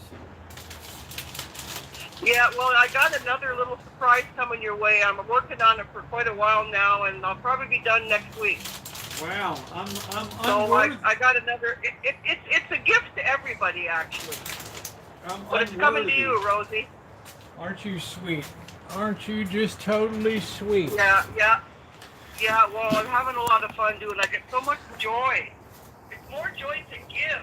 Honestly, my heart really hurts when I do stuff like that. Yeah, talking. Yeah, I mean, giving is always wonderful. Why isn't this on the? Hold on a minute. Why aren't I on the? Am I on the Bluetooth? Talk for a minute. You're on the Bluetooth and I'm in the snowbank. I don't know. I don't know why I'm. Okay, it says connected for audio. That's weird. I'm not. Anyways, I hope it don't come across, because I do have a bit of a dirty mind at times. You're so fine. I try to keep it on the down low, and hopefully it comes across okay sometimes. That's fine. I don't know why the Bluetooth is. You're fine, Nino. I mean, you're always a very positive, very sweet person. You know. Okay, good. Well, I want to give you the best part of me. Put it that way. Well, I certainly feel like that's it. Okay, this might be good now. I don't know. All right, I think we're on the Bluetooth now, so people can hear it better. Okay, good. Right on. Well, I can't see what they're saying. Like I said, I'm standing outside here, just so that I can get a clear voice. So anyway, Rosie, I don't know what else to say other than I just enjoy you so much, and the people that are connected in your chat are so amazing. They're so worldly. They've got such great ideas. They've been to fun places. They got interesting stories of their life, and it just keeps coming at me, and it's wonderful. They're pretty. Let's all grow old together. Yeah, they're pretty. There's some. I would agree. There's some very interesting people on the. You're certainly one of them. There's some very interesting people on here. I really love it. Yeah, I agree with you, and I can see why you're live so much, because I mean they enrich your life so much. I'm just a drop in the bucket here. You're not a like drop I mean in the honestly, bucket. this is. It's nice to be on the chain gang, man. You're more than a drop in the bucket. You're much more than a drop in the bucket. That's for sure. Thank you so much. That makes me feel so good. But honestly, yeah, it's all good. Yeah, when you're not here some nights, we definitely you're missed for sure. I miss you guys too. So it makes the heart grow fonder too as well. I mean, I guess so. I mean, when people are missing, that's when you really realize, hey, they did make an effect on you. Yeah, and then when somebody passes away or something, it really hits hard. When we have. Luckily, it doesn't happen too often. Yeah, that's right. As long as you're far and few in pain. Yeah. I made a couple hundred pizzas in my day. That's for doggone sure. So. Mm-hmm. I don't like these. Well, anyways, I hope Seattle Judy gets online here and makes the phone calls. Yeah, I'm hoping. I want to kind of push her a little bit if I could. Yeah, I'm hoping some more people call in tonight. So. Yeah. But it's always an honor. Well, anyways, I'll call in another time. I'll let you go. I'll give some space to somebody else. All right. Well, Nino, it's always an honor to have you on the chat. Well, it's an honor to be here. Honestly, I just have so many laughs. There's always so much going on, so much to see, and so much to do, and yeah. Well, that's why people to talk to you. And you got a first-class seat on the Goathead Express, so no problem.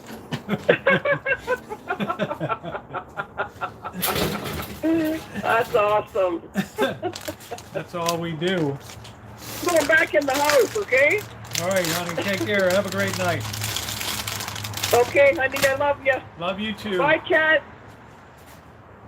There goes the legend, man. There goes the legend. All right, it is open. I think that's working. So we're building the pizza here. We got the sauce.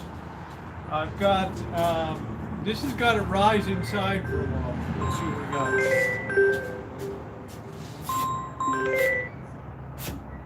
Hi, Rosie, it's Jamie. How you doing? Jamie. What's going on? Hey, I'm loving the refurbs you're doing on those old units. Are you following the restoration I'm doing now? I follow everything you do. Every morning I get your video in the morning. I give it the thumbs up. I watch you at night. I give it a thumbs up before I even start watching. Man, that's so sweet of you. What do you think of the almond tree today? Did you see that? I did. I hope it makes it. You think it'll make it? Man, did you see the guy just yanked it out of the ground? You know, like wow, right? I mean, they must know what they're doing over there. That's a huge operation. Urban Tree Farm is pretty famous, so. But I'd never. Usually they came in a little bag on the bottom on the roots, packed with some sawdust and stuff to keep it moist. But he didn't see. Yeah, it didn't look like it had much of a loophole. But hey, listen, keep your receipt, and if it doesn't work out, take it back. Yeah, it didn't have any. They didn't have any root ball. It was just straight up, you know. Hey, I got a job as a counselor. I get to go in and out of San Quentin and do counseling twice a month. How you like it? I haven't started yet. I start March 16th. Yeah, don't wear blue jeans. All right. No, I know. I already spent many years in blue jeans there. Yeah, no more of that. But now I got a counseling job. I get to go in and help the people out and talk about, drug abuse and just all that kind of neat stuff. I think that's. But hey, listen, I was gonna tell you. So hey, I know you don't worry about much on the street, but my brother-in-law belongs to the Santa Rosa chapter up there. Yeah. Stay away from there. Don't hang out there. What, the Angels? Yeah, he's been with that chapter for probably 15 years now. But yeah. You don't want to hang out around that place. You're right. I don't hang out because I had a little bit of a interaction with the guy. It wasn't too great. Yeah, I mean, you could end up in somebody's trunk in the middle of nowhere. Yeah, I don't want to do that. So. Yeah. All right. You want to entertain the chat for a minute? I'm just going to take this inside really quick. Gotcha. So we're doing another Rosie's Pizza here. We're doing a big job. Better than any pizza shack you could ever go to. And I can't believe that she can get this stuff done in the barbecue. It's unbelievable. And we got the bird out there. Hi, Blackbird. But yeah, I watch every night. I love the cooking. It's amazing what you've gotten done in that barbecue and on that little walk out there.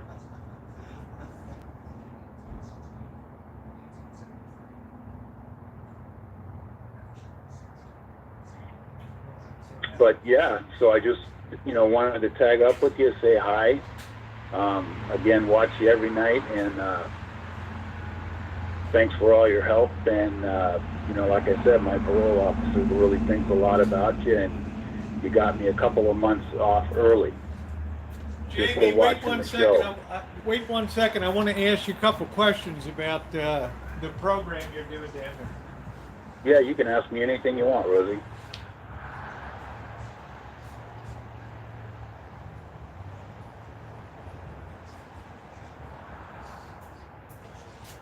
So what is this? Is this, obviously you're not dealing with death row guys, right? You're dealing with long and medium term incarceration there?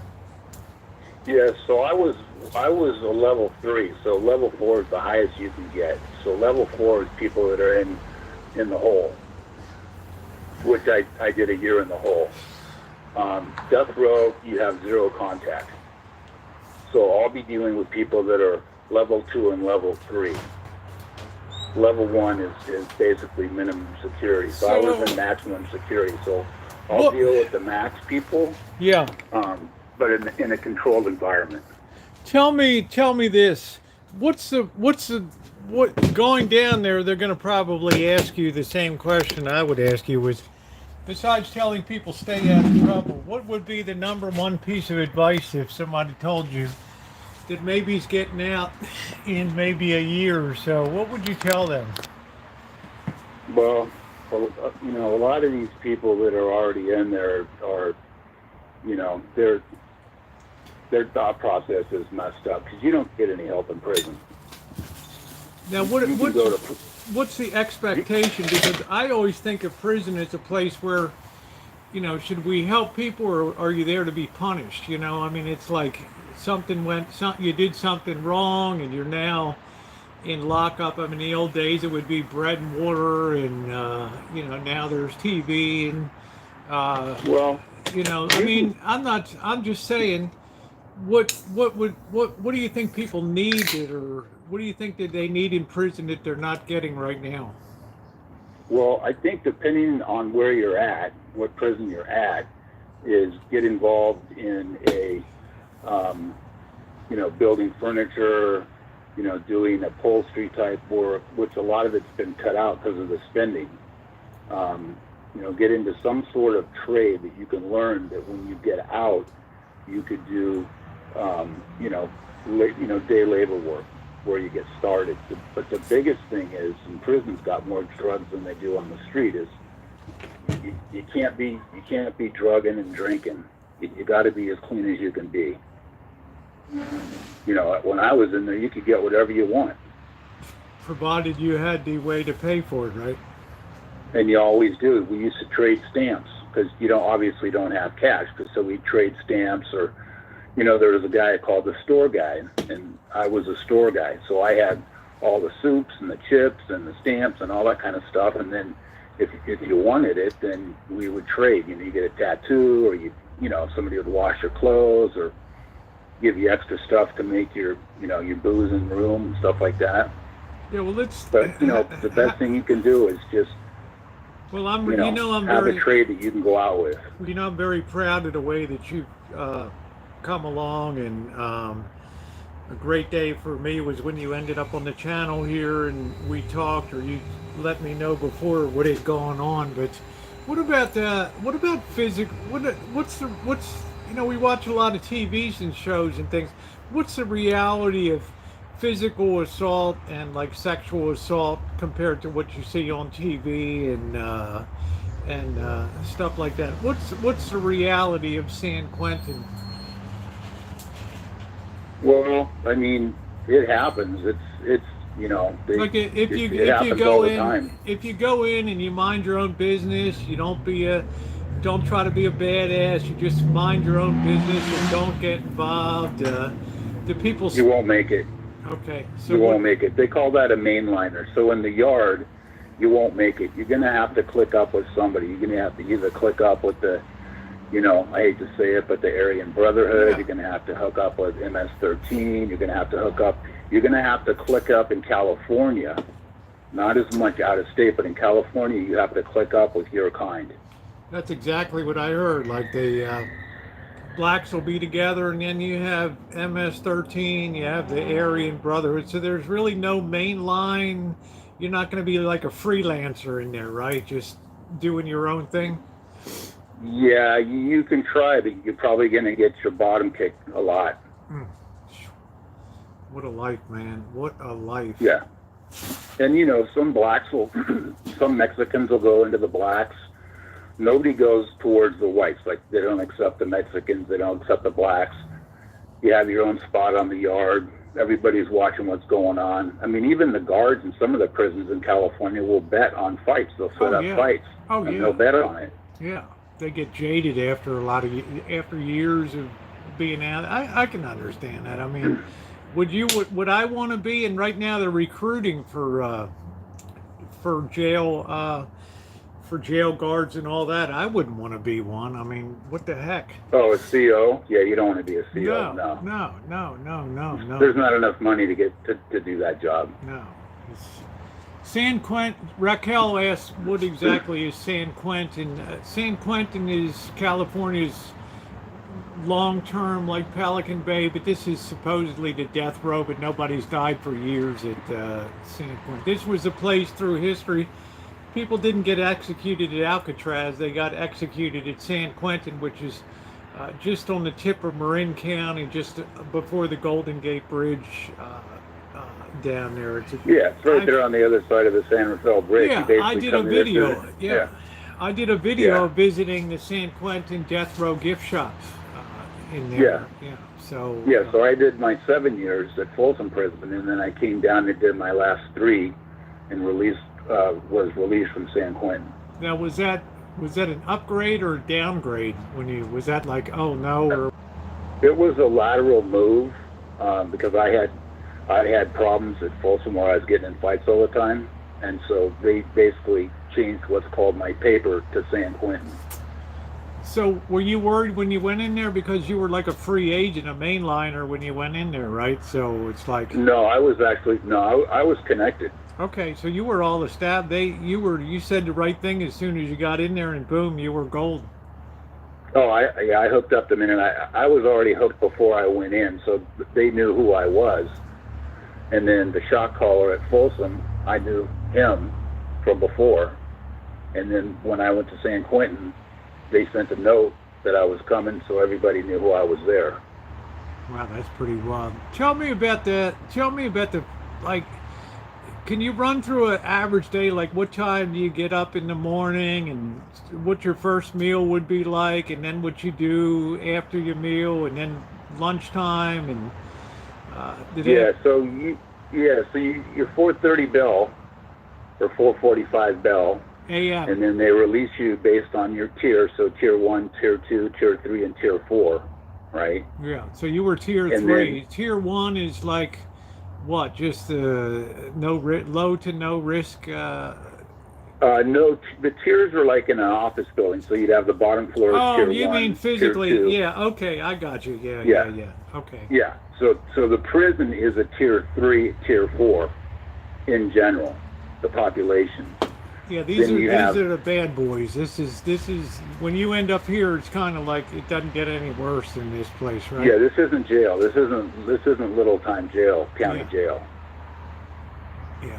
So at 440, so let's say you're in tier 1, or whatever. So 440. Yeah, you're on the first floor, second floor. Then you're up at 4:45, and then you're down there by 5:15, and then you have basically 30 minutes to eat, and then you've already selected yard time, so you get a couple hours in the yard. Yeah, let's Then you back come up. back. Let's back up to the food, a typical breakfast that you would have in San Quentin prison. You have a tray. Do you walk through a line? Yeah, you line up and you go into the hall, and you get a tray. Are they scanning And you with metal detectors, or counting the silverware and all that?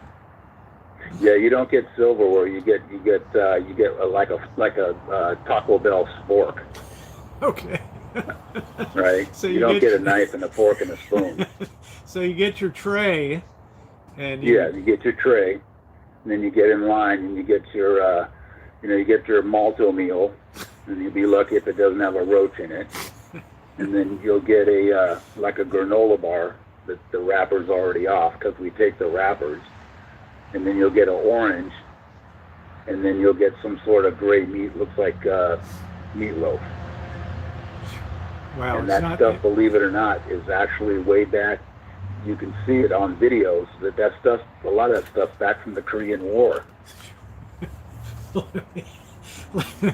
Wow, you got to use that stuff someplace. So it ain't They'll buffet. feed it to It ain't buffet style where you help yourself, right? I mean, Oh my God.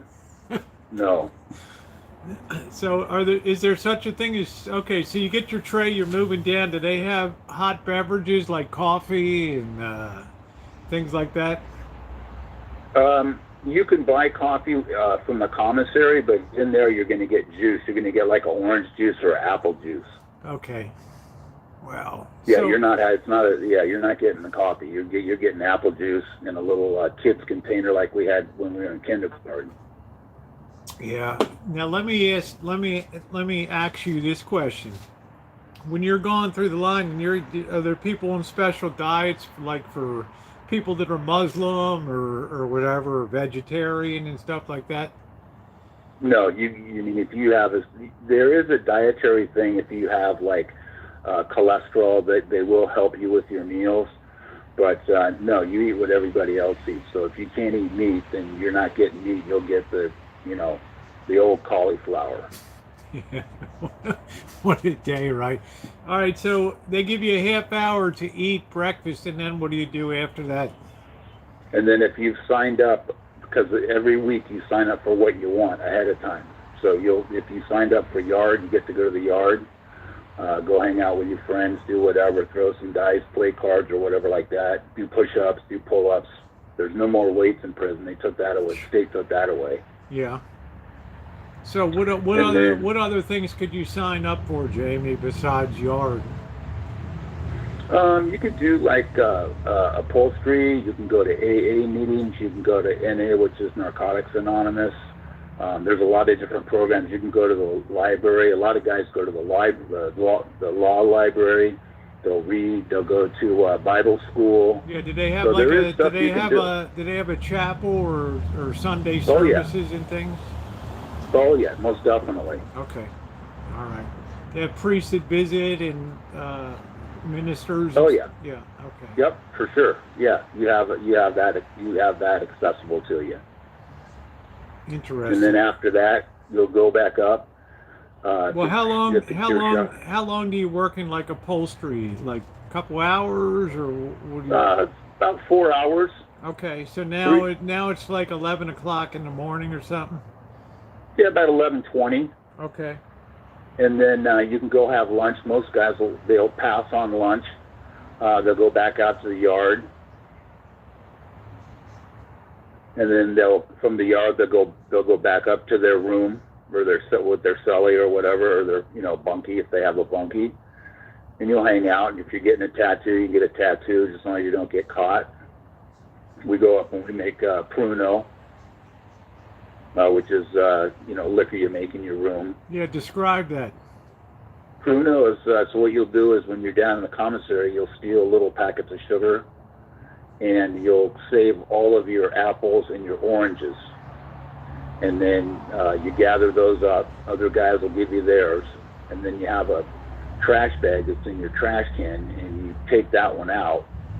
You tear it in half so it still looks like you have the trash bag, and you take all the fruit and the sugar, just like you do in the Shine Shack. Yeah. And you take crackers, Good night, right, because it has the yeast in it, and you put it in there. You let it sit for about a week, and you strain it through a little coffee filter, and then you drink it. And that stuff will kick your butt. Really, it really kicks off the fermentation. Really kicks off the. Oh yeah. Oh yeah. And if we ever get a chance to meet, I'll show you how to cook a prison dinner right there in the backyard. Man, that would be great. That's worth having you come up. Let's do a prison meal. Jamie, tell me about smoking cigarettes and stuff in prison. You're not supposed to smoke in prison, right? No, but so anything that you could get out, anything, Rosie, that you could get in your van and go down to your little store down there, that gas station, and buy. Yeah.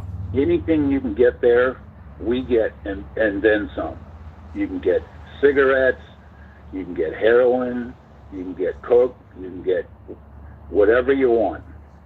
Well, tell me how. I mean, obviously the guards are bringing it in. Don't they have a procedure or the union said guards couldn't be checked or something? There was some kind of issue if you were in the California prison. Well, they still get checked, but they have a network, just like we have a network, right? So they're bringing stuff in, but they have people that check them that don't check them. So they'll bring it in. Or when you get a visit, you have ways when you kiss, if you can kiss or something like that, every once in a while you can get a quick kiss or something like that, you can pass off anything you want doing that. What about cell phones and things? Guys do what's called, boofing. We'll leave that to your imagination. Yeah, and you just disable the ringer. You actually break it so it can't automatically go off, and you can make cell calls. Wow. Well, okay, so now, can you wait 1 minute? I'm going to fire up the grill room. This is fat. Fire it up. Yeah, the chat. Do you mind this? If I don't want to feel like I'm interrogating you, Jamie, but I don't have a chance to talk to somebody that was actually incarcerated, and the people have a lot of questions. Ask whatever you want, Rosie. I don't care. Cheryl wanted to know if people have sleepover visits at San Quentin. They've cut way back on that. That's changed a lot in a lot of California state prisons. I know they can still do it in Virginia and Colorado, but they've cut way back in the state of California. It's expensive for them to have something like that happen. You know, you got to have an extra guard. You got to get checked in. You know, it's really expensive for something like that to go on. But like I said, I know Virginia still does it, Colorado still does it, and I think the state of Oregon still does it. But the state's not paying for that, right? Well, the people who are paying for it are you and I now, me included. Your taxpayers who's paying for that.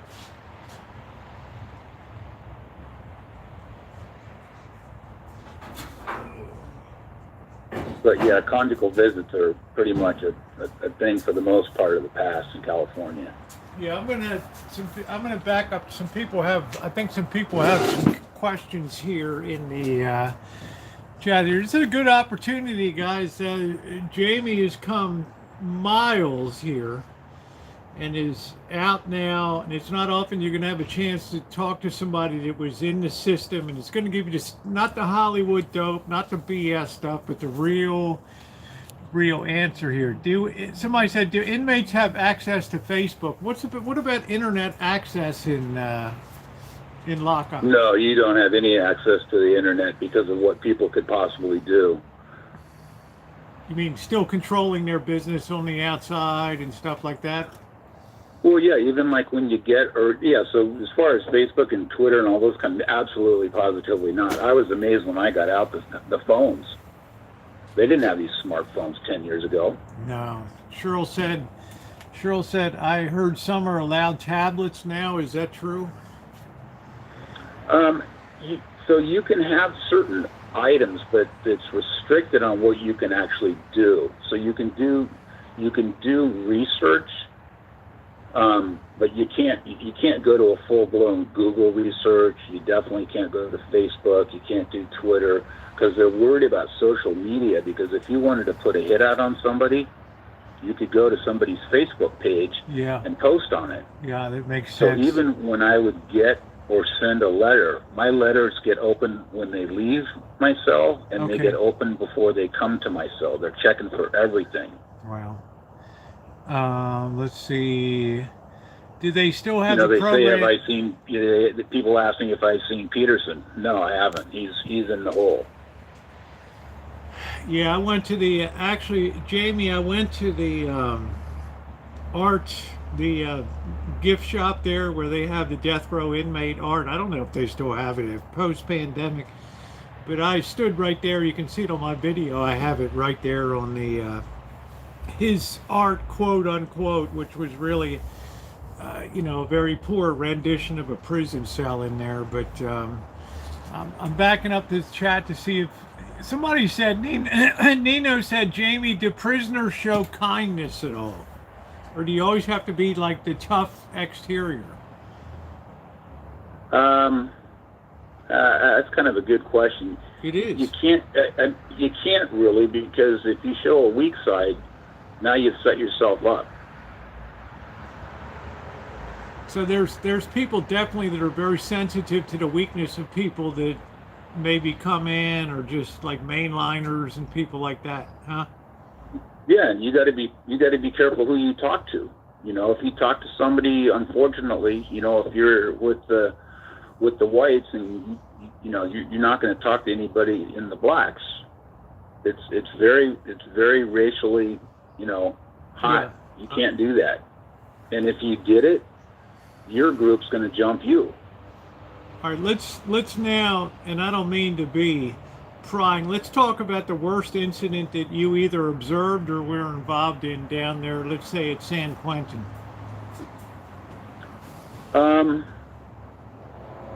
Well, you see everything. I mean, I saw lots of stabbings. I saw lots of people, get choked out. You see a lot of people, they try to throw you off the tier.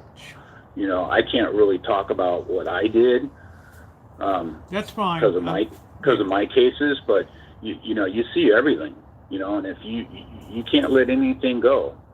You can't let anybody look at you funny. You can't let anybody bump you. You can't let anybody talk shit about you. You can't do that. Well, Cheryl has a question. Are all the guards mean? I mean, other than doing their job, can you have a nice conversation, or is a screw a screw? Well, there were two guards that I had that I actually liked. They were actually good guys, you know. They would come by and say, hey, you know, do you need anything? Is everything okay? You know, how you doing? Haven't talked to you in a while. You know, there were two guards out of a whole bunch of them that were really cool, you know. But, you know, you can get irritated with guards just because you hear those keys jingling all day and all night long. That'll irritate you with a guard that you never even talked to. See, nobody thinks about like the little things like just keys just jostling and jingling 24 hours a day. Oh, jeez. That drives you. Even now, when today I went to Trader Joe's and I heard this guy had a big old bunch of keys hanging off of his pants, and it drove me crazy. I wanted to whack the guy. Oh man, Jamie, don't do that, okay? I hear you. Just get the dude and tell him settle those keys down, man. I'm 6'3", 240 and mellow now. Wow. Nobody's gonna be messing with you. Let's see. So they are not all of them are bad. No. There's a couple of guys in there that are good. Some guys just want to come in, do their job, and just go home. Right? They're not looking to be bust your chops or. Yeah, the worst ones are the ones that have been there under 2 years. They're still kind of cocky. Like they're real mellow the first couple of 6 months to a year. And then they kind of get it down. Then they get kind of cocky, and then they get put in their place. Now, explain how getting put in your place might happen on a cocky 1 year guard. Well, you got to remember, there's a lot of places when you see TV. You know, television shows of prisons and stuff like that. You see what they want you to see. What you don't see in real reality is that there's a lot of blind spots that cameras can't cover. So, you know, if you got somebody who's real messed up and not happy with a guard, you know, you can have somebody that saves feces and urine for a week or two, and all of a sudden it ends up in your face. Wow. You know, and you don't. I mean, I would say probably 75% of the people in there have got Hep C. Yeah, that's bad. Wow. Holy smokes. Let's talk about now. What about the criminally insane people, Jamie? Those people, I feel sorry. I feel really sorry for them because I feel sorry for them, and a lot of the inmates won't mess with them because they know what's going on. And a lot of them are segregated. The problem is the prison system, Jamie, doesn't help them. Why wouldn't they mess? What do you mean they know what's going on? Explain that. They have a little bit of compassion when it comes to somebody that may not be in their right mind, or it's not worth their time. Well, because when you asked earlier that people show kindness, you don't show kindness to the people that have the mental illness. You know, we call them the 5150s, but you don't mess with them, right? You kind of let them be. And a lot of those guys are what are called 23-1. They're locked down 23 hours a day, and they get an hour on the exercise. Wow. But the thing that's really bad is they don't get the medication they need. You have a tooth problem in prison, or you got a health problem in prison, you're screwed. I thought they took care of like pulling a tooth or drilling, or if you got a fever, or or they have an infirmary, right? That's what they want you to think. Okay. If you're sick, you will get help, but to get to the infirmary, you got to be sick as sick can be, or have somebody smack you down. Cheryl had a good question. What's the biggest fear in there if you're in San Quentin? What's your number one thing that you worry about? Getting killed. Now tell me something that could potentially get you wasted at San Quentin. Racial? Well, so within prison, there's things called kites. And kites are little letters. You probably see them in the movies. Okay? So if you've done something on the yard or you've gone to court and testified on a case as a snitch, Ooh. you've got what's called a green light. A green light meaning the shot caller of your gang, MS-13, Hell's Angels, which are, they're gonna put a green light on you. They will do then, they will do the job too, right? I mean, they're not gonna. Oh yeah. Yeah, there was one guy in there that had a Hell's Angels tattoo, and he got it cut off, and he wasn't with the HAs. We saw his paperwork; he wasn't with the HAs, and it cut it off. Oh man! Wow! You can't wear that stuff because everybody knows what your paper is when you come in. Now, tell me how somebody would know your papers when you come in, because the guards the guards get paid off for give information to people. I mean, no, your court papers stay with you. So when you come in, you have just like a manila folder, right? And you have that manila folder. And now you've gone your first night in with your cellie, right? And they're usually going to put you in a cellie with a snitch, right? Now that snitch doesn't want to get beat up. So what is he going to do? He's going to look at your paperwork. He's going to make friends with you. Right, first. Now you're going to trust him. A week or so has gone by. He's giving you some top ramen soup and good then this and that. And then you say, hey, what's your case? And you show the paperwork, and then it goes through it, and you've identified this guy, right? And automatically you're going to ask him what tattoos he has and who's he clicked up with. And now you see a tattoo, but his paperwork doesn't show that. All of a sudden it gets back to whoever he says he's with. They found out he's not. They put a green light on you. Well, and that's it. So if they don't waste you, you're going to wish you were dead by the time they're done with you, in there and stuff. They try to segregate you. When you come in and all your pictures are done and all that, and they ask you what tattoos you have, and they look at you. They've already identified and they know who you're with, right? So they're going to know who you are with and who you might say you're with the HAs, and all of a sudden you're not. Now you've got paperwork that not. Now you're in trouble. Now they're just going to remove that from you because you lied, right? That you're Yeah, it could be any prison gang. Like I said, it could be anybody. Mexican mafia, it doesn't matter who it is. You got a tattoo and you're not part of them, you're going to get beat down. Charles, now, did you ever see how segregated are death row inmates from like guys like you that were like 3 years now? No, you don't see them. Okay, so they're because okay. even though when I went to the hole for 1 year straight, you don't see those people. I went to what's called ADSEG. We call it the hole. But when you have lifers, nobody sees them. What got you into the hole, if you don't mind me asking you? Just getting in too many fights. So describe the hole. Is that like, oh no, it's like, oh, see, the hole is a cell that's just you, and you're in it for it's called a 23-in-1. So you're in there for 23 hours a day, 7 days a week, and you get an hour in an exercise area that's like maybe 40 feet long, 50 feet long by maybe 20 feet wide, and you can play with a basketball, you can play a handball by yourself, but you're by yourself. So you did that for a year? Year straight. Wow. Wow. Yeah, you learn how to get by. Wow, Jamie. So when you're asked to do something, that's why I was saying, don't get near that club, because when they're asked to do something, they have to do it. Hey, it's not like, I think I'll do it. But you got to do it. Wow, you really, wow.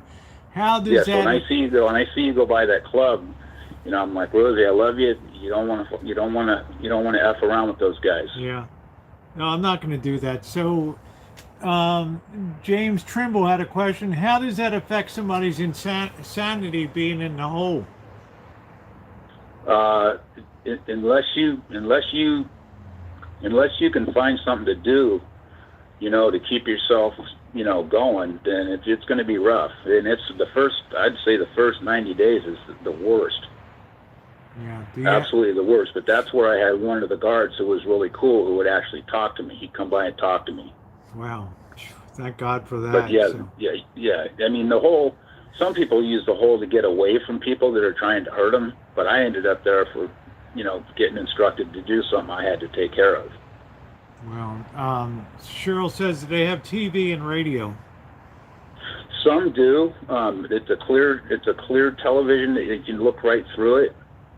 So you can it'd be like that Moran's stereo thing you have. There wouldn't be any dark metal, but it would be plastic and you could see right through it. That's weird. It's wow. That's Yeah, strange. they make special TVs just for people that are incarcerated. Who knew that, man? That's crazy. I'm gonna take a minute to put the pizza on the. You're very fascinating, Jamie. I'm so proud of you for how far you've come.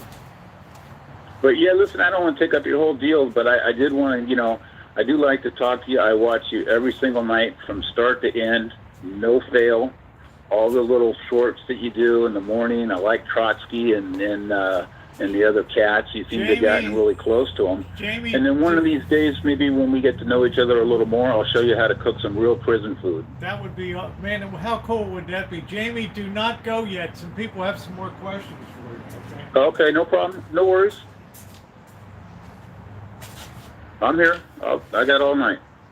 All right, somebody can set me a timer for 15 minutes. I'm going to go grab a beer and relay some more. There you go. Rosie and her beers. She's got those beers down good now. She only does it on Friday, Saturday night. She's cut it way back.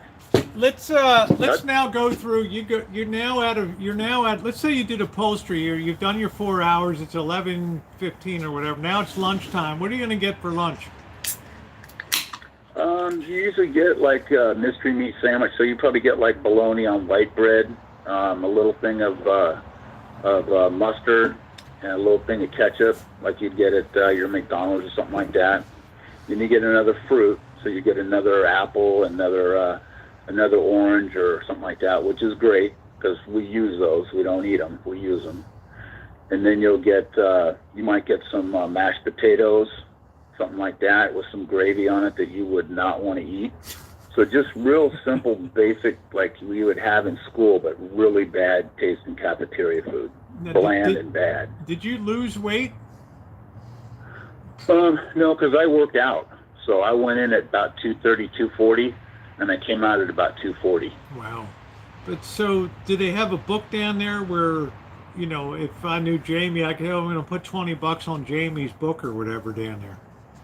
Yeah, they have. Yeah, you have your book. So your local jails will have a book. Prisons have books. If somebody if Rosie had to go in, right? Well, you have time to get your orders in a fair, hopefully. And then you tell family members and friends, do not put any more than $200 on my book, ever. What happens if you Because once you start getting a lot of money on your book, now you're a target. Wow. You don't want somebody dropping $500 on your book because other people will know. Now all of a sudden, okay, Rosie's got money. Wow, it's amazing how information moves around the prison. Like, oh, somebody dropped $5 on the book and stuff like that. Wow, that's crazy. Oh, you know absolutely everything. I knew everything about everybody, because if you don't, now you're weak and something's going to happen. Let's see. Cheryl let me see, Cheryl. Do you ever get over the humiliation of the strip search? I don't think that would bother me. I don't know. I mean, I don't. You have random searches. Hey, Rosie, after doing that stuff for almost 10 years, you're used to it. It's just like somebody telling you to cough. Yeah, I don't think that would be a big issue. But somebody was asking about cell cleanliness. How often do they, what about sanitation or hygiene when it comes to your cell? Okay, well, your cell, which is what you call it, the outsiders call it, I called it my house. Okay, my house, and probably 90% of the guys' houses are cleaner than most people that have a maid. Wow. Because you got to remember, we're washing shirts in the toilet. That place is clean. And if you have a cellie that comes in and you set him up straight right off the bat, when you sit on the toilet, the second that what hits the water, that sucker's flushed. So you got to, the cells are my house. We call it the house is clean, very clean. So, people have a lot of questions here, Jamie. I hope you don't mind. I don't care. LaDonna in Texas says, so is information treated like a commodity inside? In other words, will Yes. people pay for info, like commissary stuff, or? Yeah, so everybody gets the ability to go to commissary if you have money. Then there's a store guy like me, because I'd have a lot of money. I'd buy a lot of stuff off the store, and guys would give me stuff. So then they'd want to get stuff like soups and, all sorts of stuff. You name it, I had it. But yeah, everything in prison is a commodity. Everything, information, food, you name it, shoes, because you don't have money. So like I was speaking to you earlier about stamps or cash in there. So if I wanted to get a tattoo and I have stamps, I'd pay the guy that does the tattoo in stamps, or top ramen, or both, or chips, you name it, because we don't have cash. Okay, and the next question was from, did you get any training to go back into prison to counsel inmates? Yeah, so when I was locked up, I went to classes, every class that was offered. After a while, when I kind of figured out what was the right direction to go, and the direction I was going wasn't. I would go to all the classes of these people that would come in, and then I spent probably 80% of my time in the library learning, and then I would take tests. You can take tests. I would take tests just like you can get your AA, you can get your BA, you can get all sorts of stuff. GED. And then when I came out, I took my test for counselor, and the first go around, I passed it. Wow. So now I have, and I can counsel on NA, which is Narcotics Anonymous. So I can go in and I can talk to people that, hey, I've been there, I did it. All right, this is why I don't do it. You don't tell them why they shouldn't do it. You just tell them your story. And if they connect to your story, then they'll stop you afterwards and ask you, hey, how long did it take to do this? And, why did you do it in the first place? And, but so I go in and talk about NA. What you got to do is just like anything. You can't tell people what to do. You have to show them what you did. Like my son, okay? Like I'll give you a quick example. Like they'll respect you more because you say, hey, look, man, I did X years at Folsom, and then I came down here for 3 years. I know what's going on. Okay, they're gonna, as opposed to I came in like, oh, I went to, Berkeley or whatever, and I have a psych degree, and I'm here to counsel you. Right? Yeah, they're not going to care about UC Berkeley or UC Davis or Harvard or anything else. What they're going to care about is you not telling them what to do, but telling them your experience, and then letting them connect what they're doing with what you did. Yeah, everybody's expressing gratitude for your willingness to share your stories, because how often are we going to be able to talk to somebody? Yeah, nothing like talking to an ex-con, huh? Well, I mean, a nice person, I mean, I can't imagine you ever getting into trouble, Jamie, because you've always been so nice. It would be stupid of me to say, oh, I don't know, because I went wrong in my own life, but I'm just saying, we all have weird roads we go down, but you're very open with sharing about your experience, and it's real. It's not TV, it's not Hollywood stuff, it's the real deal. Well, and I'll share one thing with you real quick, so then I'll let you No, I'm carry not. on. You're not going anywhere. So I went away for attempted murder because the next door neighbor's daughter got molested by her teacher. Right? This is in Walnut Creek, right? It happens everywhere. And I found out about it, and I went to deal with it. That's where I went wrong. Wow. So you were settling an injustice, but it wasn't the right way, I guess, to settle it or whatever. So. Yeah, I mean, at the worst case scenario, I should have got the guy and dealt with him, a different way. But the way I dealt with it, they I got signed up for, a big program Yeah. Well, you're honest. instead of just an assault. Somebody said, what made you think it was justified for you to do that? Carrie Class asked that. Is it just a moment of rage, or you just like, oh, there he is. I can't believe you did that, dude. And you just snap, or what is it?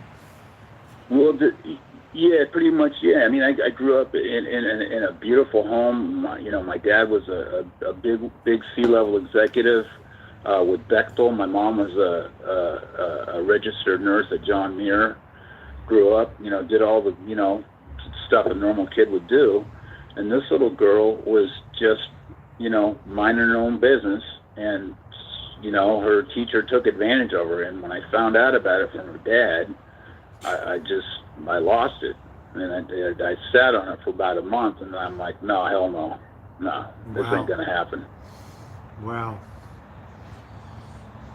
Well, like I said, So, you had a set sense of justice, but I guess I don't know if you could go back in time and do it differently. Would you have? I mean.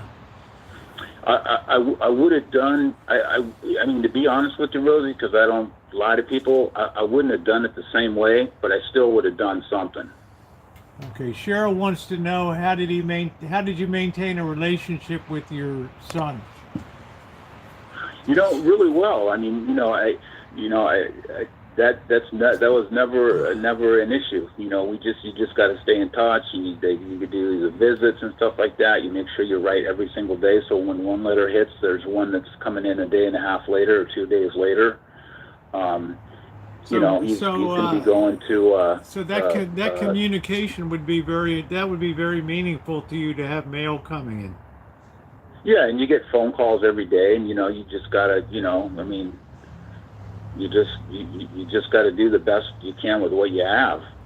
Tell me how prison, penitentiary. Tell me how that changed you. Well, one, you see something that you never want to go back to ever. I mean, there's stuff in there you just don't want to know about. I mean, you never in high school imagined you'd ever be in San Quentin prison, right? I mean, no. Well, the worst was Folsom. Folsom was worse than San Quentin almost. Why? It's mostly all level 3 people. I mean, San Quentin's a mix. It's not as big, but it's really, when I was there, it was what they call the hot prison. Stuff was going off every day. You had stuff. How does Pelican Bay rate? No, that's a top tier. So I was a 3. Pelican Bay is a 4. That's a top tier prison.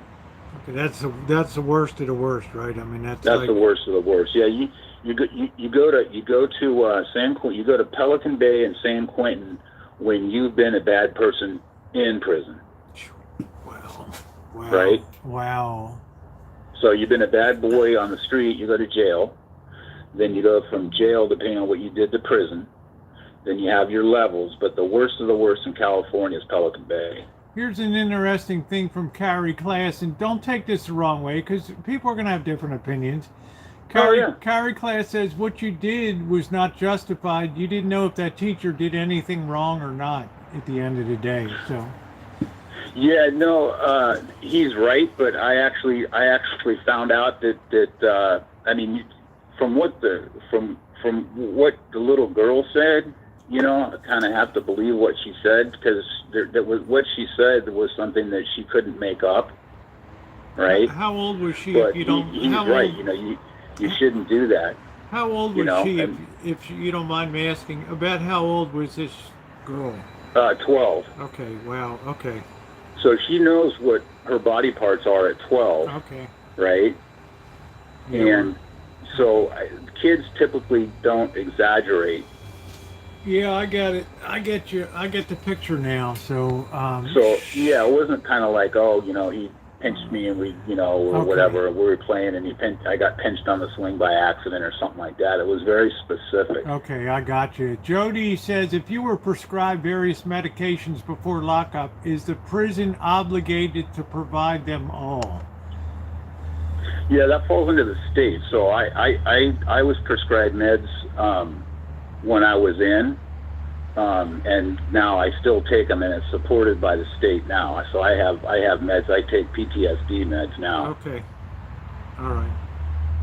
So you have the availability for any medication, whether it was prior, or post. You have the ability for medication. Yeah, and I have to say, being in the medical field for 22 years, that the California prison medical system is like it's like a whole parallel medical world for people that are incarcerated. There's doctors that just work in hospitals and with prisons and things. The boss used to work up in Vallejo at the prison medical facility up there and stuff. So they have their own network of physicians. Yeah, they do. Yeah, so it's not like having Anthem or Kaiser or or PPO, HMO. Right. But so if you had meds before you went in, they'll look at those meds, and then you're given those meds very specifically. So you'll go to the med line.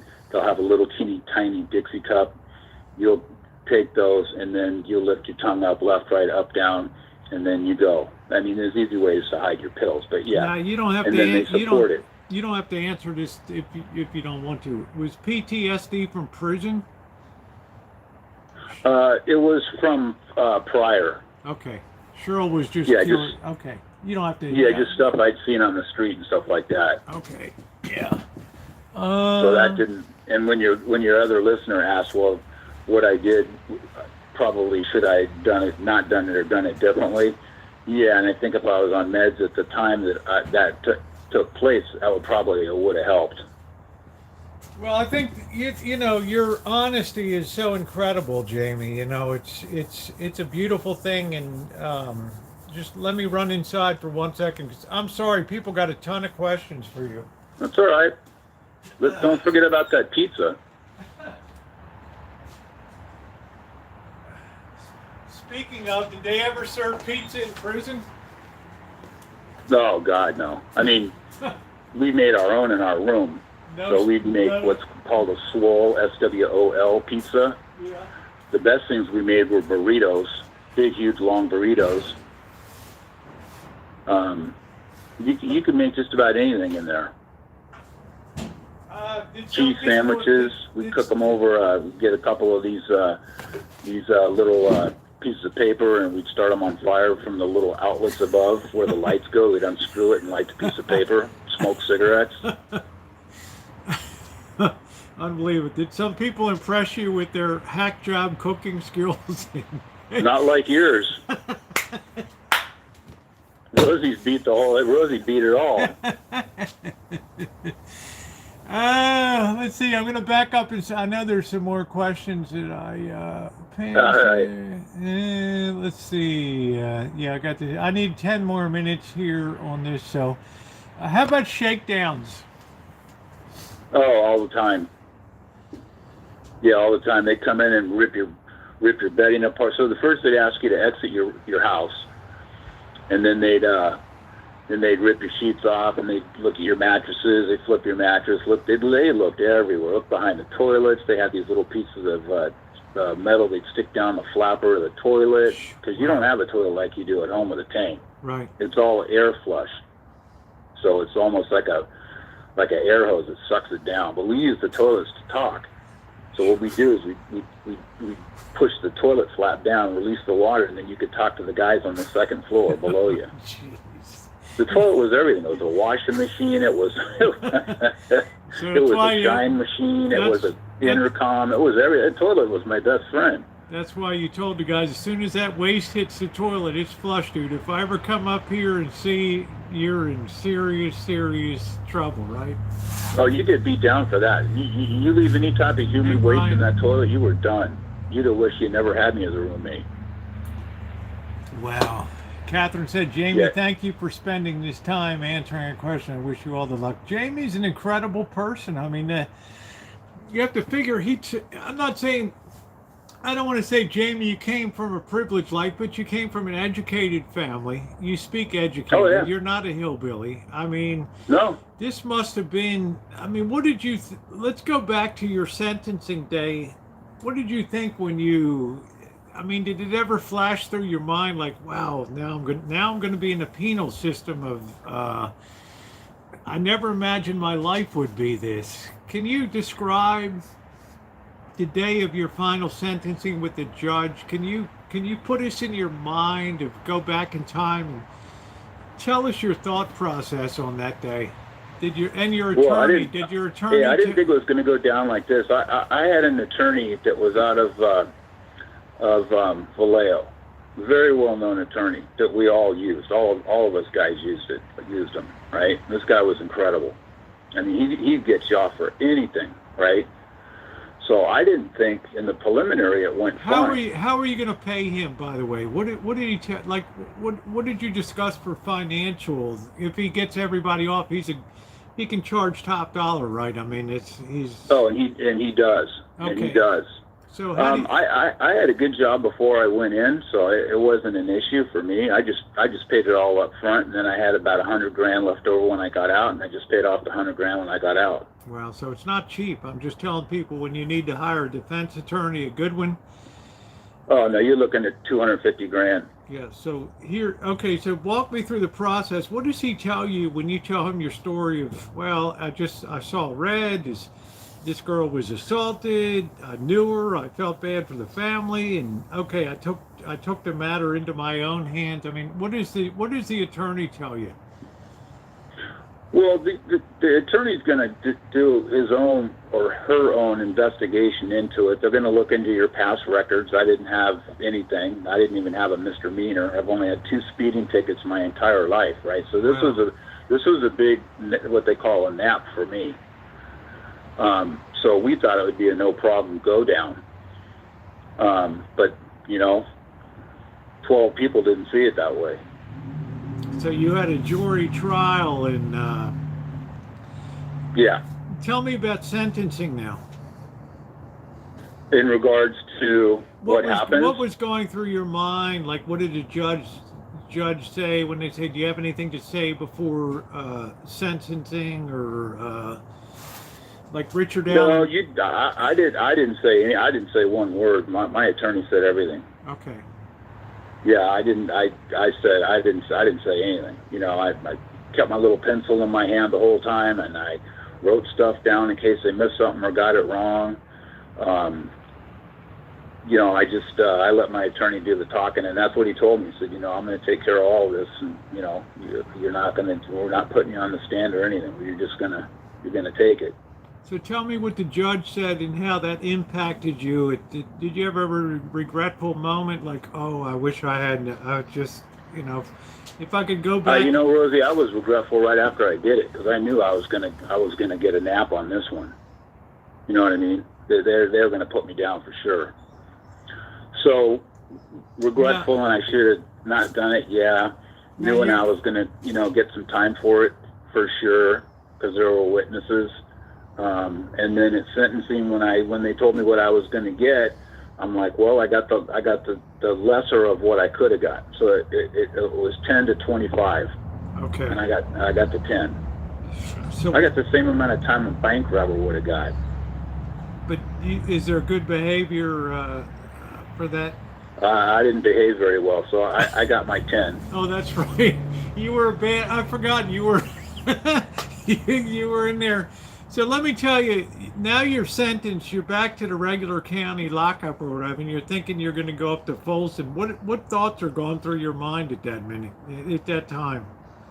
No, you're just trying to get all your affairs in order, get all your stuff done, make sure that that your family has access to whatever they need to have access to, that all the financial stuff is squared away and straight, and everything's good. Yeah, but you're not thinking about Hollywood's version of I'm going to be assaulted and I'm going to have to fight for my life up here, or how am I going to?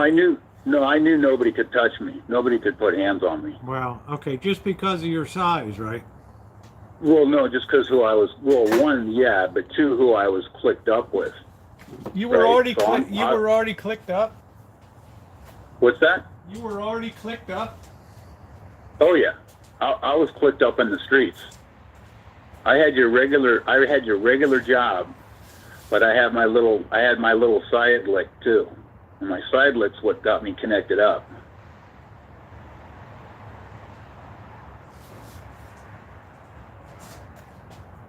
Sorry, I'm just checking the pizza for a second. How's it looking? Yeah, I'm fascinated talking to you, Jamie. I hope you don't mind. I mean, people like you, we got to pick your brains and just understand the process, because we've been Hollywood. Well, hopefully it keeps people from getting into it. You know, Yeah. just don't mess around, because sooner or later you're going to catch a case, and then you're in trouble. So that's, for me, what I get out of this tonight is maybe people learn what not to do. Yeah, so you're counseling people, don't do what I did, right? Just take a Don't breath, do it. pump the brakes, and just Don't think. do it. Yeah, just don't do it. Cheryl said, "What about love life? Did you have a wife when you went in, or anything, or?" Yeah, still do. Yep. Yeah. Was she in your corner because of? Well, I understand, Jamie, because of we'll call her Sarah or whatever, because you were taken up for her or whatever. Or, was she? Obviously, if you're with her, she was supportive of that. Oh yeah, no doubt. I mean, I always a good provider. Kept my nose out of the dirt, for the most part. And like I said, I had my little side lick, but it didn't affect the family. It wasn't directly hurting anybody. It wasn't like I was assaulting people or something like that. It was just a little side thing. It had nothing to do with drugs. It's not like it's not like so you. She left me alone. Yeah, it's not like you went out and assaulted the. You did it. It was a teacher allegedly. So Jen says, "What I learned tonight, my life is boring." Just saying. Catherine says, "How old were you when all this happened? What type of work did you do before this whole thing came down?" So I turned 63 in November, and I went in when I was just turning 52. Okay. And the work I did before? Yeah, somebody was Is that what curious. they- Yeah, is that what they wanted to Yeah, they know? were just curious what line of business you were in or whatever before. Oh, you ready for this? I was the national sales manager for one of the largest logistics company. Wow, amazing. How do you break Yep. that? How do you break that at work to them? Wow. Yeah, Wow. exactly. Like, But you know what? I could go right back and be doing the same thing, but I'm actually doing it for another company now. That I was their biggest competitor. yeah, I was gonna say, yes. I got one guy, and I'm not gonna be down on him. He says he's not down on people taking the law into their own hands.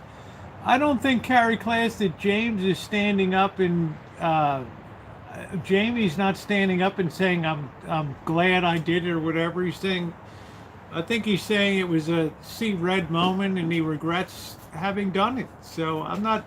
Yeah, absolutely, positively, 110% not the thing to do. Don't do it. I'm not seeing any pride on his part that he's glad that he. No. So I just want to make that clear that I don't think he's standing up and crowing that he did this thing. Okay. No. This conversation that we're having tonight with Rosie is basically a Q&A and what not to do.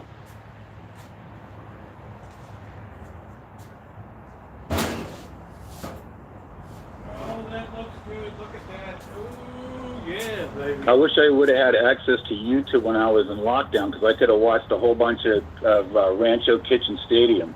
It would have get you through your day.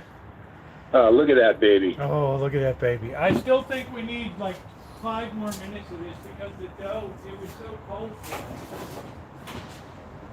Jamie, let's talk about dinner now. What time is dinner served? You go for dinner at about 4:20. Okay. Is there any good night, or is it just like the same slop every night, or what is it? Rosie, it's garbage every meal, every day, every night, every month, every year. It's garbage. So it's not like Sunday, oh, we get to have steak night or something. No. But you make some really good food from the commissary. That's how. If you don't have money on your books and you're not getting commissary food and you're not making food in your house, you're going to starve. Man, that's what I I mean, say. we did all. You wouldn't believe. We used potato chips as croutons, and we'd take that top ramen soup, we'd crinkle it up, and we put it in the burrito so it had some crunch to it. We'd take the little packet of chicken stuff, and you can't believe what you can make. Jamie, maybe you're the one that should make the hack job cookbook. It'd be a lot more interesting. No, you already got the award for that. No, I'm saying the San Quentin cookbook. We're gonna make prunos and all that. People would be. No, I think you're the one that's got to do the hack job cookbook. Yeah, for thank real. you, I'm LaDonna. not kidding you. You got to write that sucker. Yeah, LaDonna says, great stuff to learn from a Rosie-style TED Talk. Well, Jamie's so easy to talk to, and he's so incredibly honest. He doesn't hold anything back. He doesn't hold himself up as law and order and the fist of vengeance. He says, if I could do it all over again, I wouldn't have done what I did. So, nope, right? Never would have done it. How did the girl's family feel, and how do they feel about him now? If they know what you did, did they know what you went through? Well, that's why I wanted to save it to the end. So he was actually found guilty of molestation. Okay. And he was also found with thousands and thousands of pictures of young kids on his computer. They actually got a search warrant. They served it. They took his computer. They did a forensic investigation. So now he's down. Oh, man. So, did you communicate with the family after you got out at all? Did they know? Did they follow your? I mean, how do people react to you when you tell people I got out of San Quentin? Are people like, kind of back up a foot or two, or I mean, your story's so interesting. Did you ever hear from the family or anything from them? Or? Oh yeah. You see. I guess we're breaking up. Shoot, that was a great call. I don't know if it's me or I think we're broken up. Oh, did I? No, you're okay now. You're good now. Yeah. Yeah, I think. Well, I mean, I don't have to tell people anything about what I do. I notice if I'm walking down the street in Walnut Creek, I have so many tattoos. It's funny. The women will cross the street to get away from me. And you think that's just because they instantly associate tattoos with gang or prison or all that? Well, with mine they do. The one with mine they probably do. Hi, Molly. Good to see you. So, you guys got any questions? A good time. So dinners, there's no such thing as, well, we can look forward to Sunday night because we'll have roast beef or something. That's like BS, right? It's like no. So if you're not getting, did you see anybody who's just super poor, no money on the book, just hurting like crazy in there? They got nothing to offer. They got nothing to trade. There's always something to trade. So if you had somebody that was down and out, as an example, let's just say his name's Eric, and Eric's down and out. I'd say, Eric, okay, you do my laundry, and I'll pay you to do my laundry. So he'd do my sheets, fold my sheets, do my shirts, fold them perfectly, better than any Chinese cleaner that it could ever be.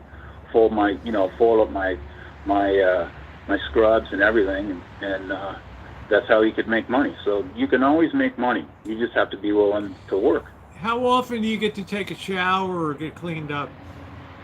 Oh, you get to shower. That's not a problem, but you have to be careful that you're in there in the shower with your guys when it's your shower time, because they have the shower for the blacks, they have the shower for the the whites, they have the showers for the Mexicans. Wow, it's amazing. You don't go to their shower. It's amazing how segregated prison can be. Especially California. California is really, really segregated. Wow. Probably more than any other state. Yeah, because of we have so many different ethnic groups here, and stuff.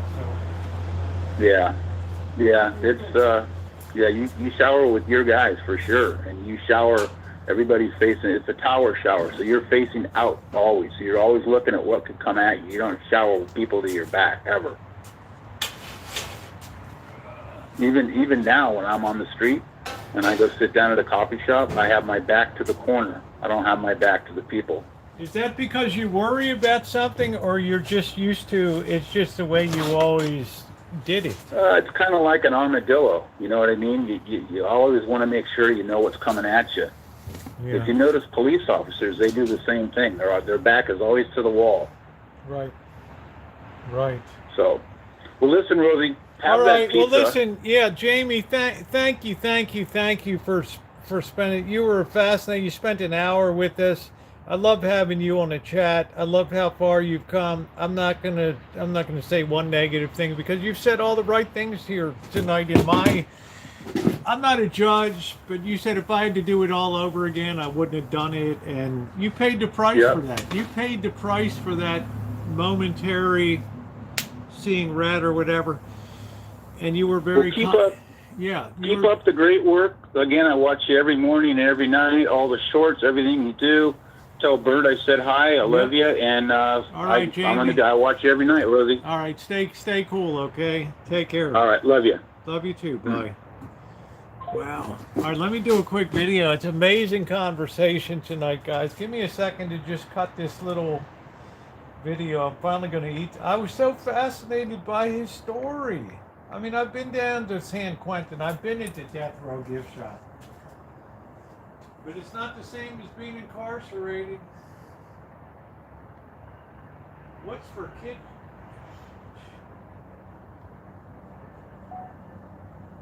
What is for dinner in Kitchen Stadium tonight? How about a beautiful homemade pizza? Make sure you subscribe. We're always doing great stuff on the channel.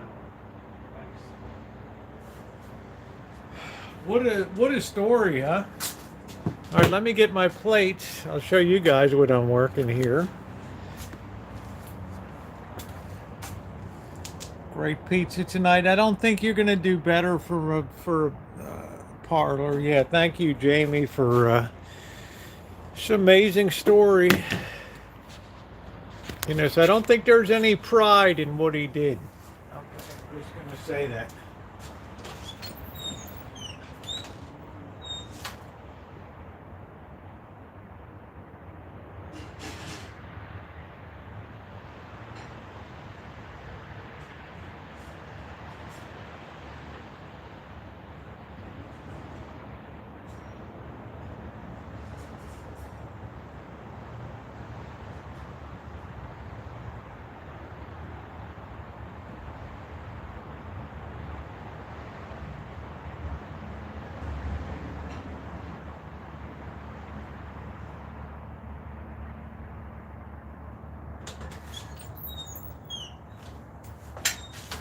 Oh, just imagine that though, guys. One day you're a manager of a national sales manager for a logistics company, and boom, it's over.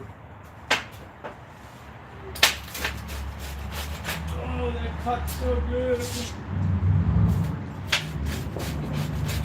Oh, yeah. That's a pizza right there.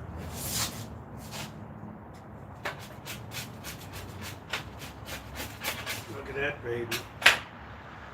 Wowie, wow, wow. Nice crunch on there.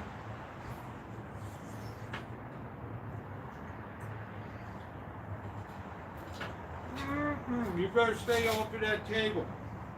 If I catch you up there, there's going to be you know what to pay.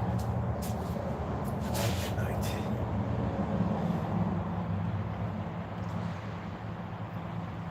Yeah, well, I'll tell you what, P2E, I got a lot to think about that. You know, everybody's wired different. That's nice. Mmm.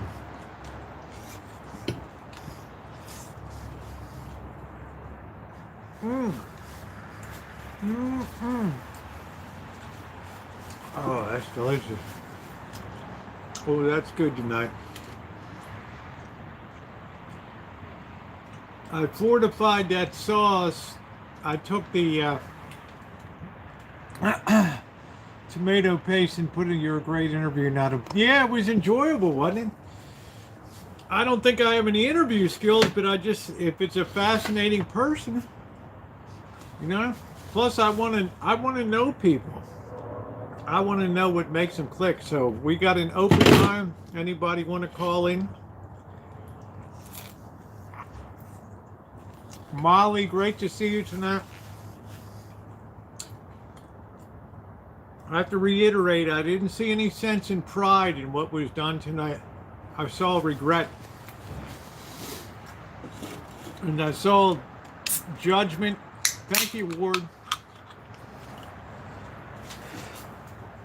And it's like he said, that the minute it was done, I regretted it.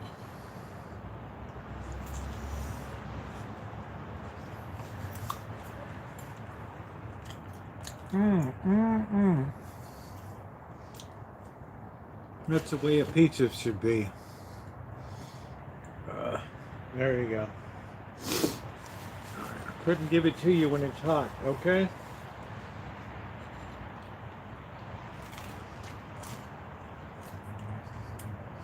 No pride. No pride. Here it is. Come on. Here. Oh, don't scratch me. Right here, dope. Come on.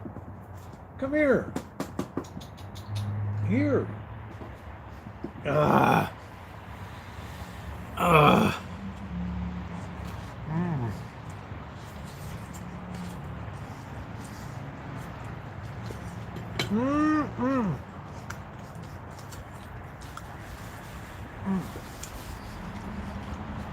Amazing story.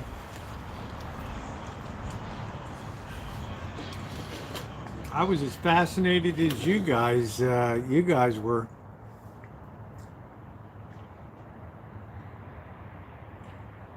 Really turned out well. So he's going to go counsel people. I'd be interested in hearing one of his counseling sessions.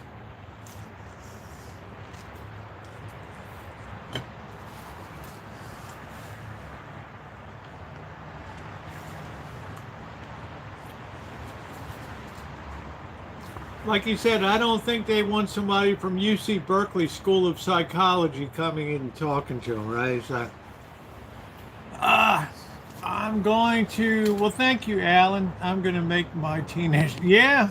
I mean, there's a lot of stuff in there. I mean, there's some funny stuff and some really serious stuff. I believe that's somebody that has paid their debt and is paid the retribution and the, to the last farthing, as the Bible says.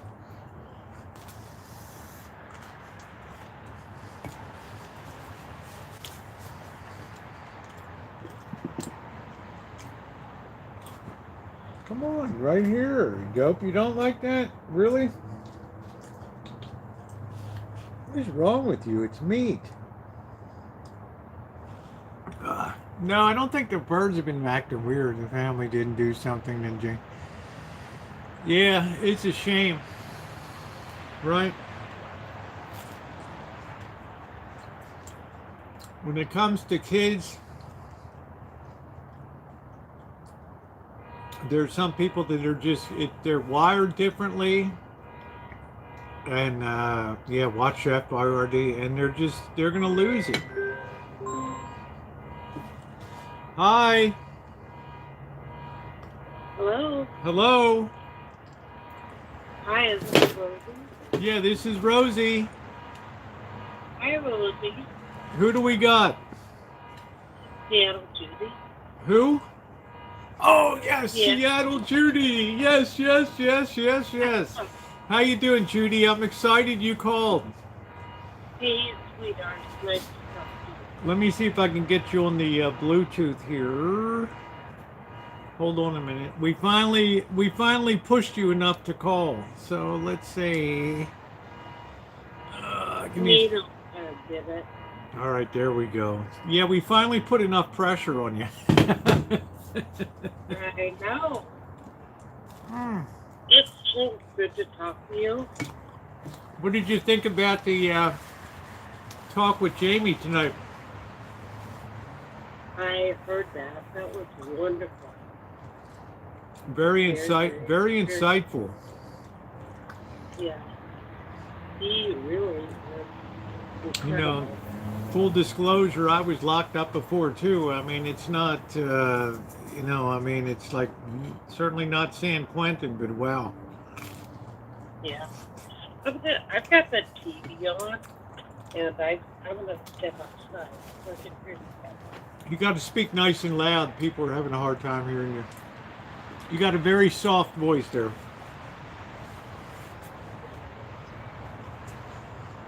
Did we lose Judy?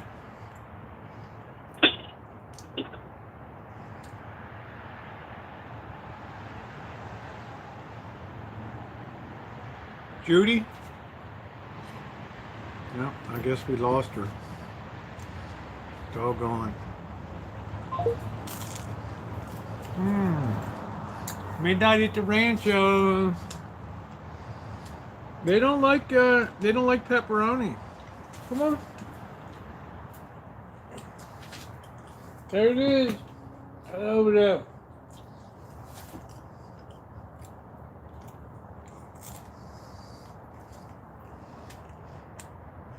Oh, okay. She called back.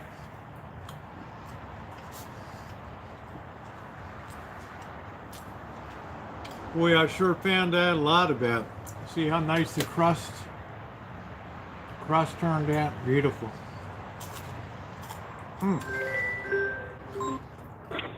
Judy, sorry about that. Hello. Judy? Hey, Rosie, I'm sorry. Now we can hear you beautifully. Oh, my God. This internet I have is horrible. We got a legend on the phone. We got Seattle Judy on here. Oh, I know, buddy. You're a I'm legend. an old gal. You ain't an old gal. I'm Judy, so good to talk to you. you spent a lot of years working for the state, correct? I did. Yes, I did. Mm-hmm. You were working with families and children. Tell us about what you did for all those years. Okay, well, This is Seattle Judy, by the way. She's been, I know. yeah, Oh, thank you. everybody knows you. Nino kind of gave me the courage. And you got wonderful people with you. Yeah, I actually, of course, you guys know I'm from Seattle, and I have worked with homeless people in the downtown area. And it was kind of a calling, I think, because I've always been poor. And, yeah. So, any questions you have for me? I have a million questions for you. Okay. My first question is, how do you distinguish among who wants to be helped? Are you just supposed to help everybody, or are you supposed to have a goal in mind when you go out there in that type of job?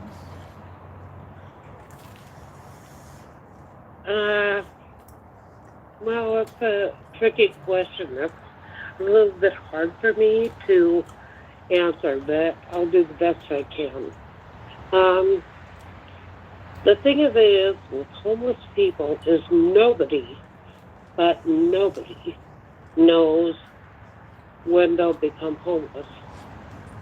I mean, I've met people that were successful people, and then something horrible happened to them, and they end up homeless. And actually, I did meet a person that used to make fun of homeless people. It was very successful, and yeah. So I kind of I don't know. But how about? did my job. I mean, I'm trying to figure out what your job was. Just you're not counseling, or you're just trying to provide aid, food for people, housing voucher. What are you doing for? What were you doing for them? Oh, that is really what I want to tell you. I worked at a homeless hygiene center, which provided free showers and laundry services for people. And I was a supervisor, which was pretty cool. And kind of on the front of the house where I met everybody. And when they came in, angry, kind, suspicious, whatever the deal was my thing. I had to kind of evaluate what I was looking at and figure it out and help them the best I could. Well, you know what I love about Judy. You said right off the bat, I had a calling, and who can't honor that? You know what I'm saying? I mean, I'm just saying I appreciate that because you gave your life in what some people would consider was a meaningless pursuit of nothingness, and I just think no, it's a pursuit of humanity, to care enough about somebody that they got a shower and they got their clothes washed and all that. I mean, like you said, we could all be, so many people are one paycheck away from being down there. Yeah, thank you for saying that. That is very true. We don't know. I mean, we just don't know how confident you are with where you are. You don't know. It's paycheck away. Okay, now it's question time. One paycheck. Now it's question time. Let's probe your mind here. The most challenging part of your job.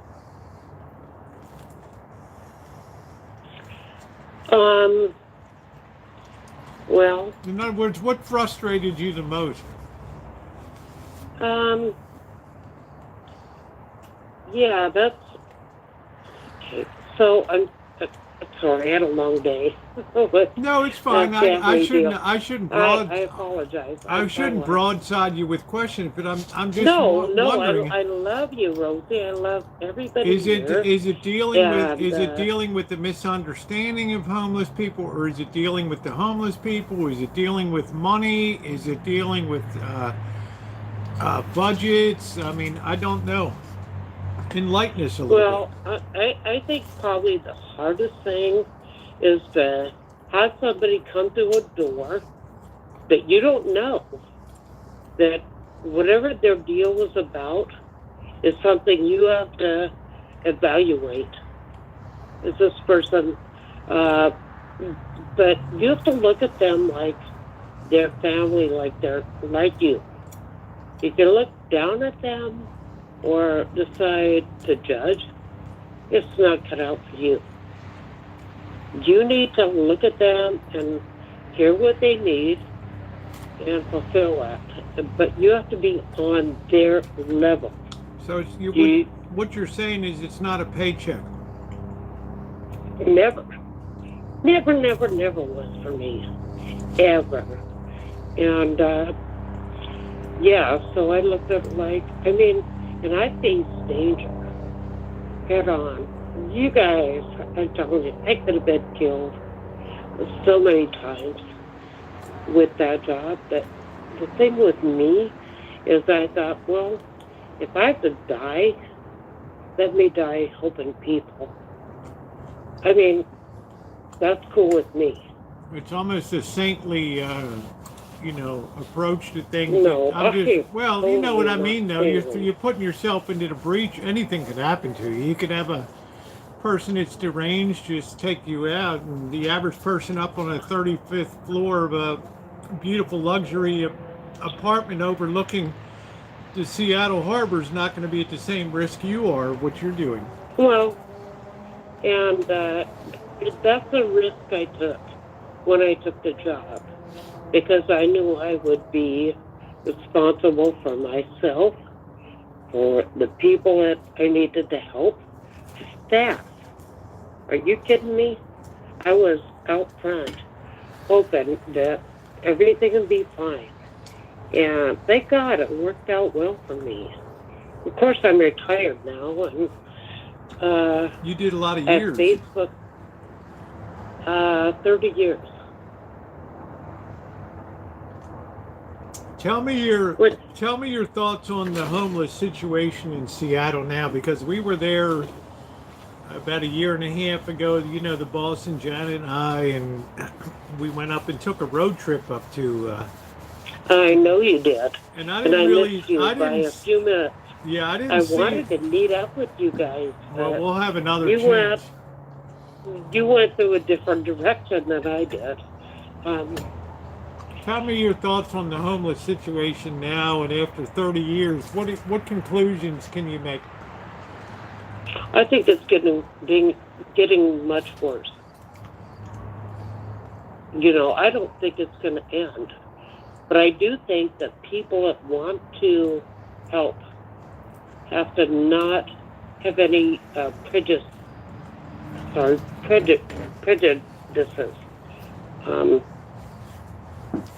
You know,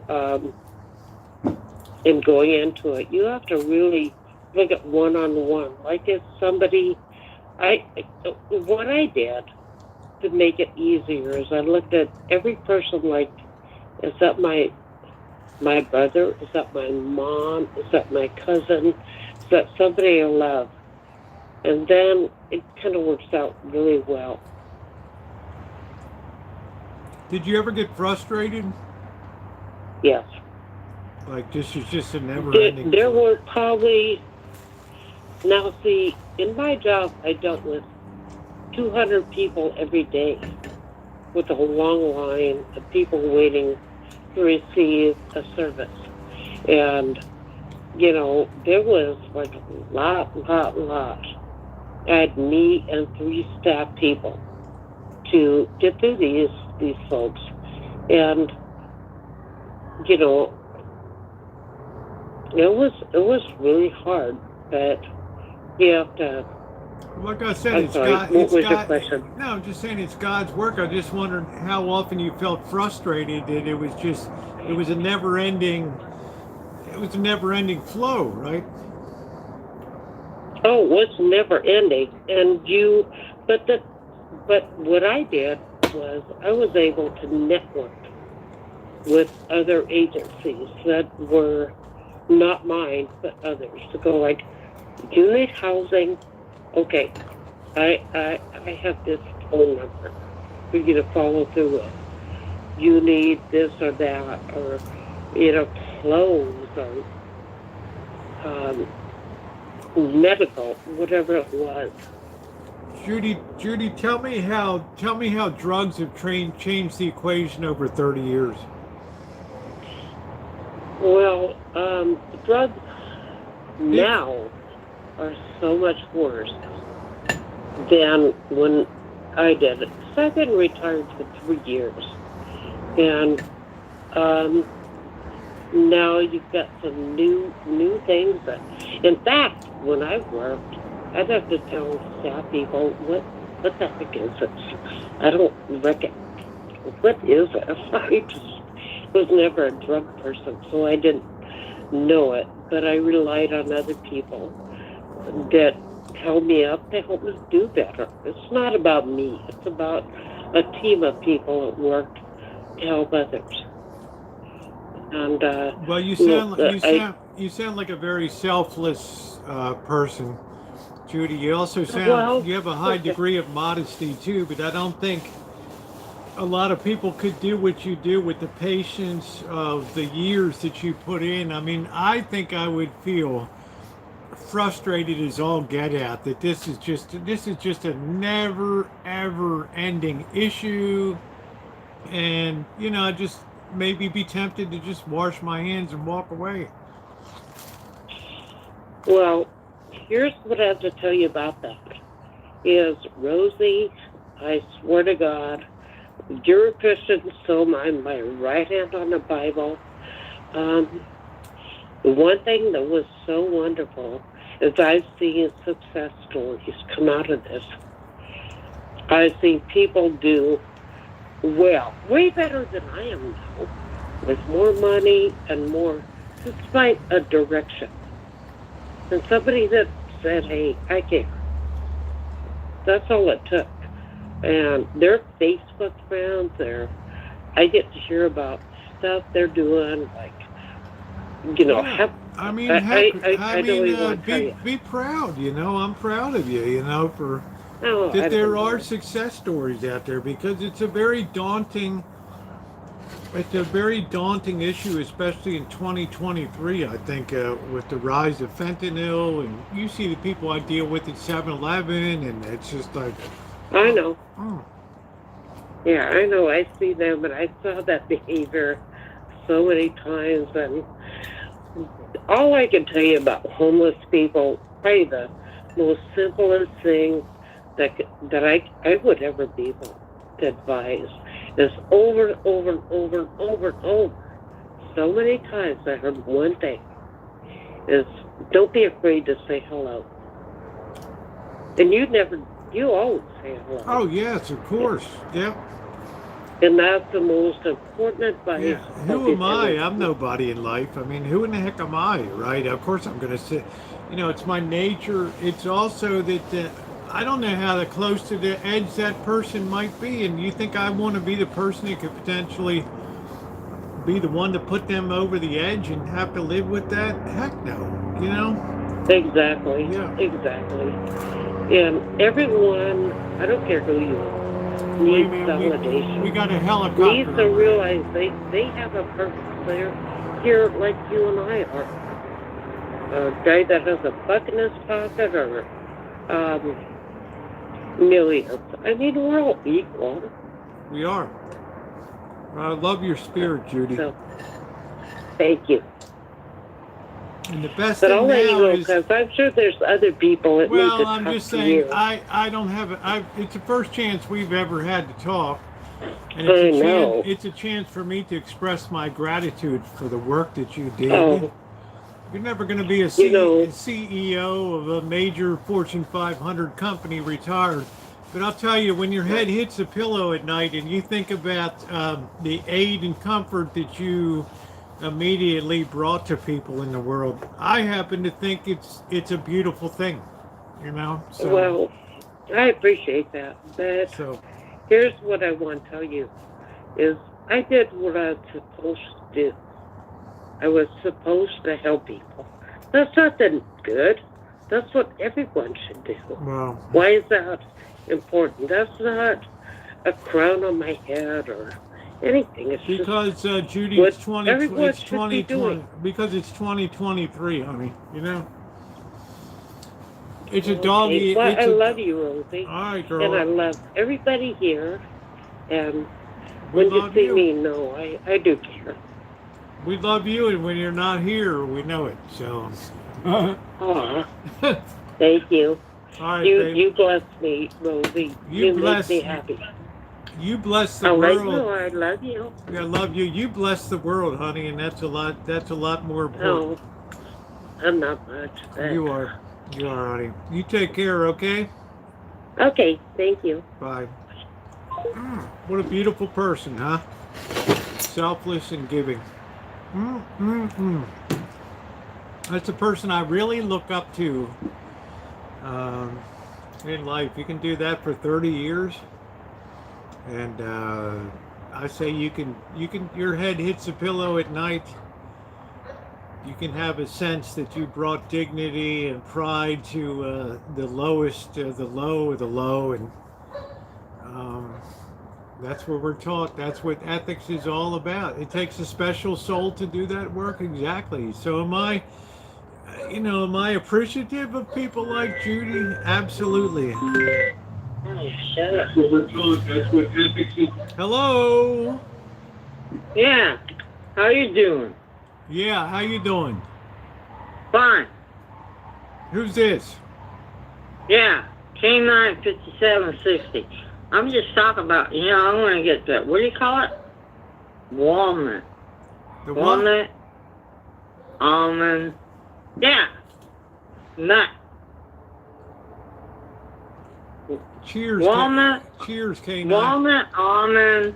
Cheers. What is that thing? Cheers. Cheers. Hazelnut. Cheers, K9. Yeah, I'm on the same side. Cheers. Yeah, I want to get the Cheers. nuts. And then we'll get, what do you call it? The berries. I want to get the blackberries. They'll take care of everything. I think blackberries take care of everything in life. Right? Yeah, because nobody can crawl. You ever try to crawl into a blackberry plant? I always told people, if you want to have the ultimate home defense, plant blackberry bushes around your property. Absolutely. Absolutely. That's what I'm going to put out there. You will bleed to death before you get through the other side of those. I know. Talk about thorns and brushes. Yes. Blood coming out of your arms. What did Exactly. you think of the callers tonight? Great. Amazing. I think it's great. I love it. I love you. I love the callers. I love everything about everything. It's fantastic. And we like our Saturday night drinks, right? So, Absolutely. There we go. Absolutely. You take care, Rosie. All right, honey. Thank you for calling. You are the greatest, Rosie. You are the greatest. I don't know about that, but you take care. Yeah. You take No, care, honey. you are the greatest. And you take care. We love you. Bye. The great K9 on there. I'm the best, man. I'm the best of the best of the best of the best of the best. June's like, cheers. June's like, and they talk about us in Puerto Rico, right? Mazel tov. What a night tonight, but a very, very fascinating night. So we got some insights from Judy and Jamie, and I learned a lot tonight too. And my respect for both of them is very high. In the case of Jamie, I don't think anybody's glorifying what Jamie did. I just want to make that perfectly clear. But there is something called retribution, that your debt to society has been paid. You've been expiated by what you're doing. Here we go. Hello. You've been expiated by what you're doing. Turn down your volume. Hey, Rosie. Hey, James. How you doing? I'm good. How are you? I'm doing good. Tell us something funny. Oh, tell you something funny. Yeah, tell me your latest antics in the 35,000 feet. Actually, there's been nothing funny lately. Yeah, what about It's that? sad. Were you in Vegas with that crazy weather the other day? I was, and I had to work. Can you believe So that? I mean, you can't tell me a plane was taking off in that. No, absolutely not. I get in to the airport, wait for the plane to come in. It comes in, we get out. Next thing you know, they're like, airport shut down. I'm like, what? Why? Captain calls and says, oh, snow and rain. Airport shut down. Can't take off, can't land. I'm like, oh, great. It was the winds, right? I mean, it was crazy. It was like a front came through. I wouldn't want to. I mean, if I'm the captain, I'm not taking off in that wind. It's insane, man. I mean, do you remember when that guy bought me dinner down in Vegas, Mr. Z and I? Yeah. Yeah, Steve, the manager of the hotel English, he did a shorty going out that morning. I never saw something more wild in Las Vegas than his like 30-second clipper. I mean, it was insane then. Mr. Z had to get off the crane that day. It was so. He sent me a picture of the icing that was done. Yeah, I woke up in the middle of the mid-morning, and I'm like, what is that sound? And I look out the window, and all the trees are blowing and swaying around. I'm like, oh, Lord, this is not happening today. I don't think people. Why? I don't think people realize, James, how violent the weather can be in Las Vegas sometimes. Oh, They will never know unless they're here to see it. When the wind picks up, it picks up and blows you like a tornado, and you're like, oh, I'm not in Kansas anymore. Yeah. How about the dust? How about the dust storms that you get? Oh, those dust storms are ridiculous. Luckily, we haven't had any lately because my allergies are somewhat on the fritz. But when the dust storms come through, I can't breathe. I wake up crusty, and I'm like, oh, great. This is another day in paradise. It's like when I went to Las Vegas in May, and I was sneezing, and I'm like, this is a desert. How can what can I possibly be allergic to out here? And I had really until I got some Claritin or something, I was like, wow, just sneezing all the time. It's actually there's a lot more vegetation around, and I think people, I don't know, some kind of weird stuff that blooms in the desert or something. I don't know, but I hate to drive across the desert down there. You know, Mr. Z and I were going to go take a side trip, and we canceled that because of the high winds. I won't drive in that stuff. It's insane. You know? Yeah. When those dust storms come up, I just want to triple mask my face so I don't inhale anything, because I'm like, I'm going to die because of my allergies. When I lived in Ohio, it was 365 days a year, 24 hours a day. No matter what happened, I was always congested. Wow. Then I moved to the desert, and then I'm like, oh, I'm free, I'm clear. I've lived here for 4 years, and now I'm like, okay, I feel like I'm in Ohio again. That's the way Wonderful. I felt. That's the way I felt when I drove in. I said, I'm leaving Santa Rosa at allergy season because unfortunately I have a grass pollen allergy. I'm allergic to the third most common thing on planet Earth, which is grass pollen. I thought I'm going to escape this in Vegas. It was like, oh no, it's worse than ever. It's worse than ever down here. Isn't it weird though, James, that when it rains in Vegas, it doesn't just like sprinkle. I mean, it's just crazy. When it's windy, it's not just like, it's crazy wind. When it rains, it's crazy rain. When it hails, it's crazy hail.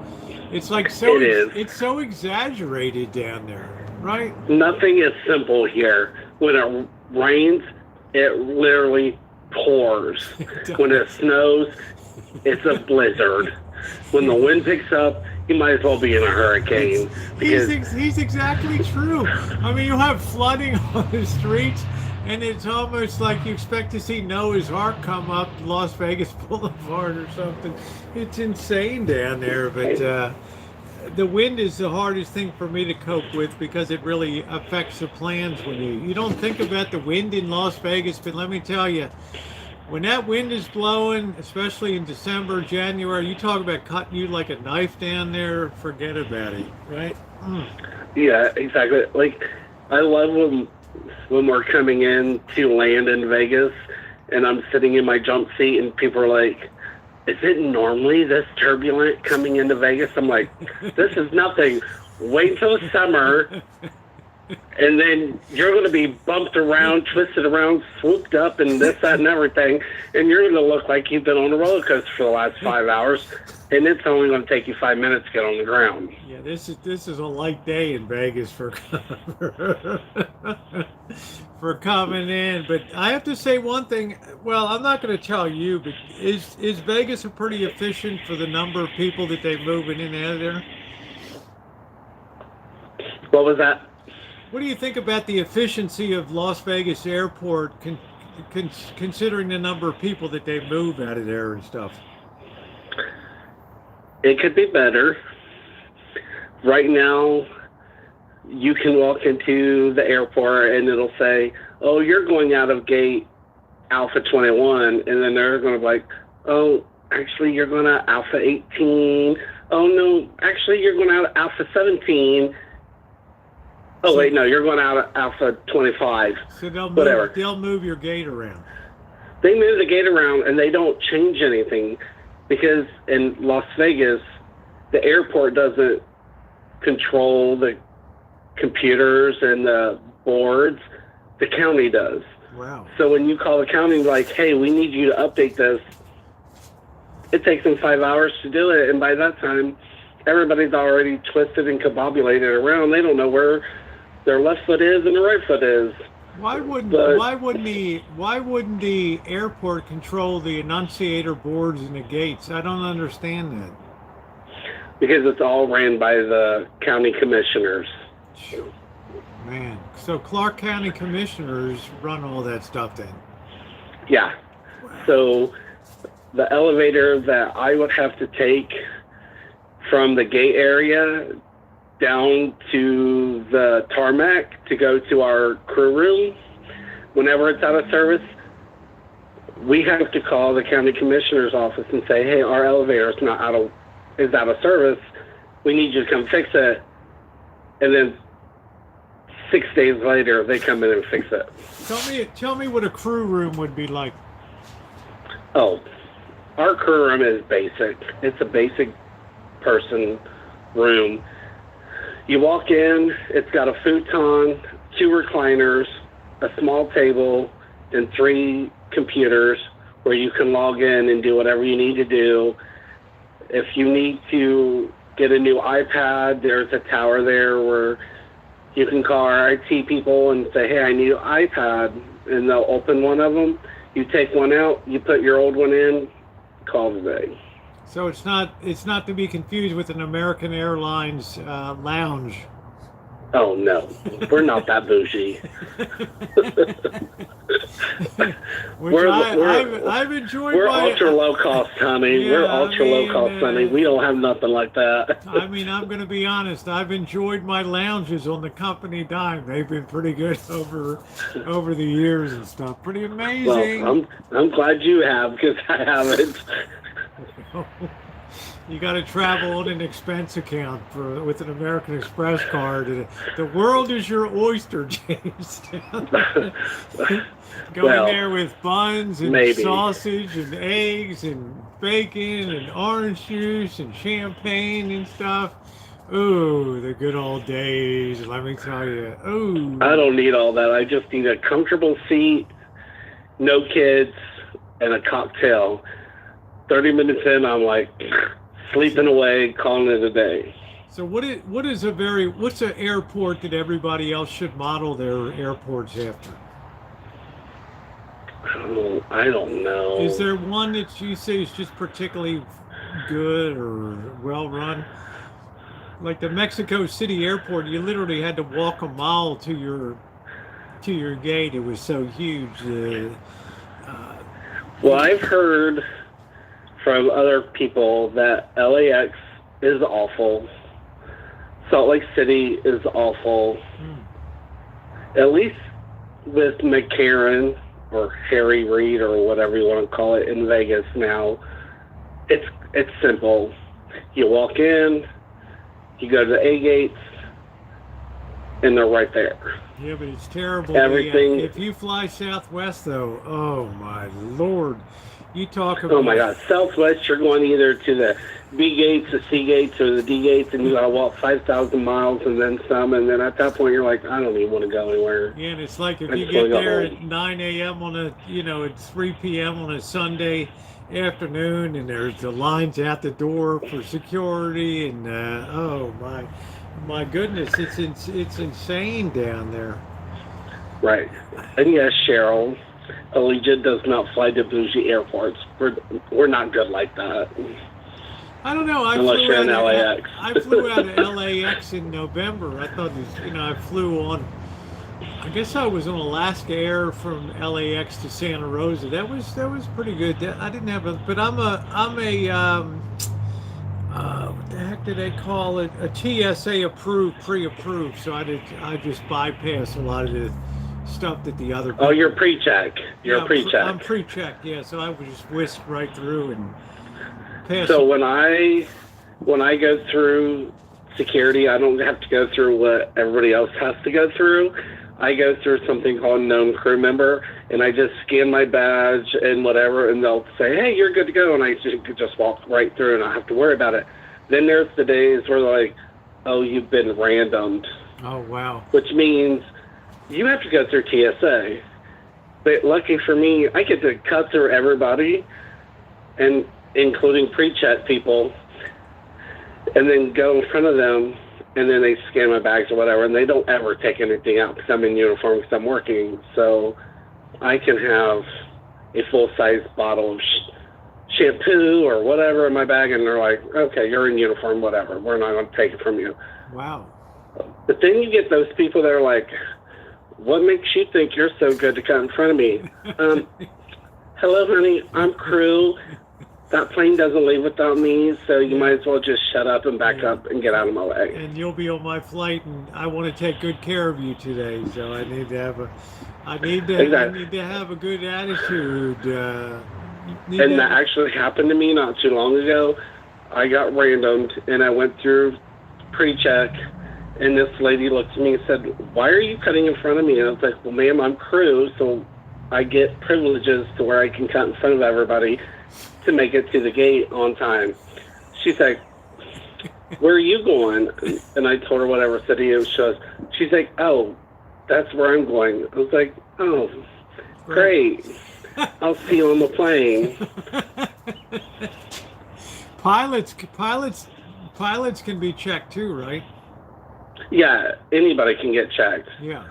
And it's just basically, they do it to make sure we're not carrying anything illegal or anything like that. But our bags go through the scanners just like everybody else's does, but we don't get anything taken from us if we're in uniform. James, let me ask you another question here.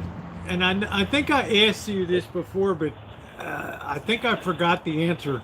The ding ding, the bells that you hear like on a plane and stuff, does that mean something to the crew? It does. So when we first take off, you'll hear the landing gear come up. When the landing gear comes up, that's when all the exit signs go off.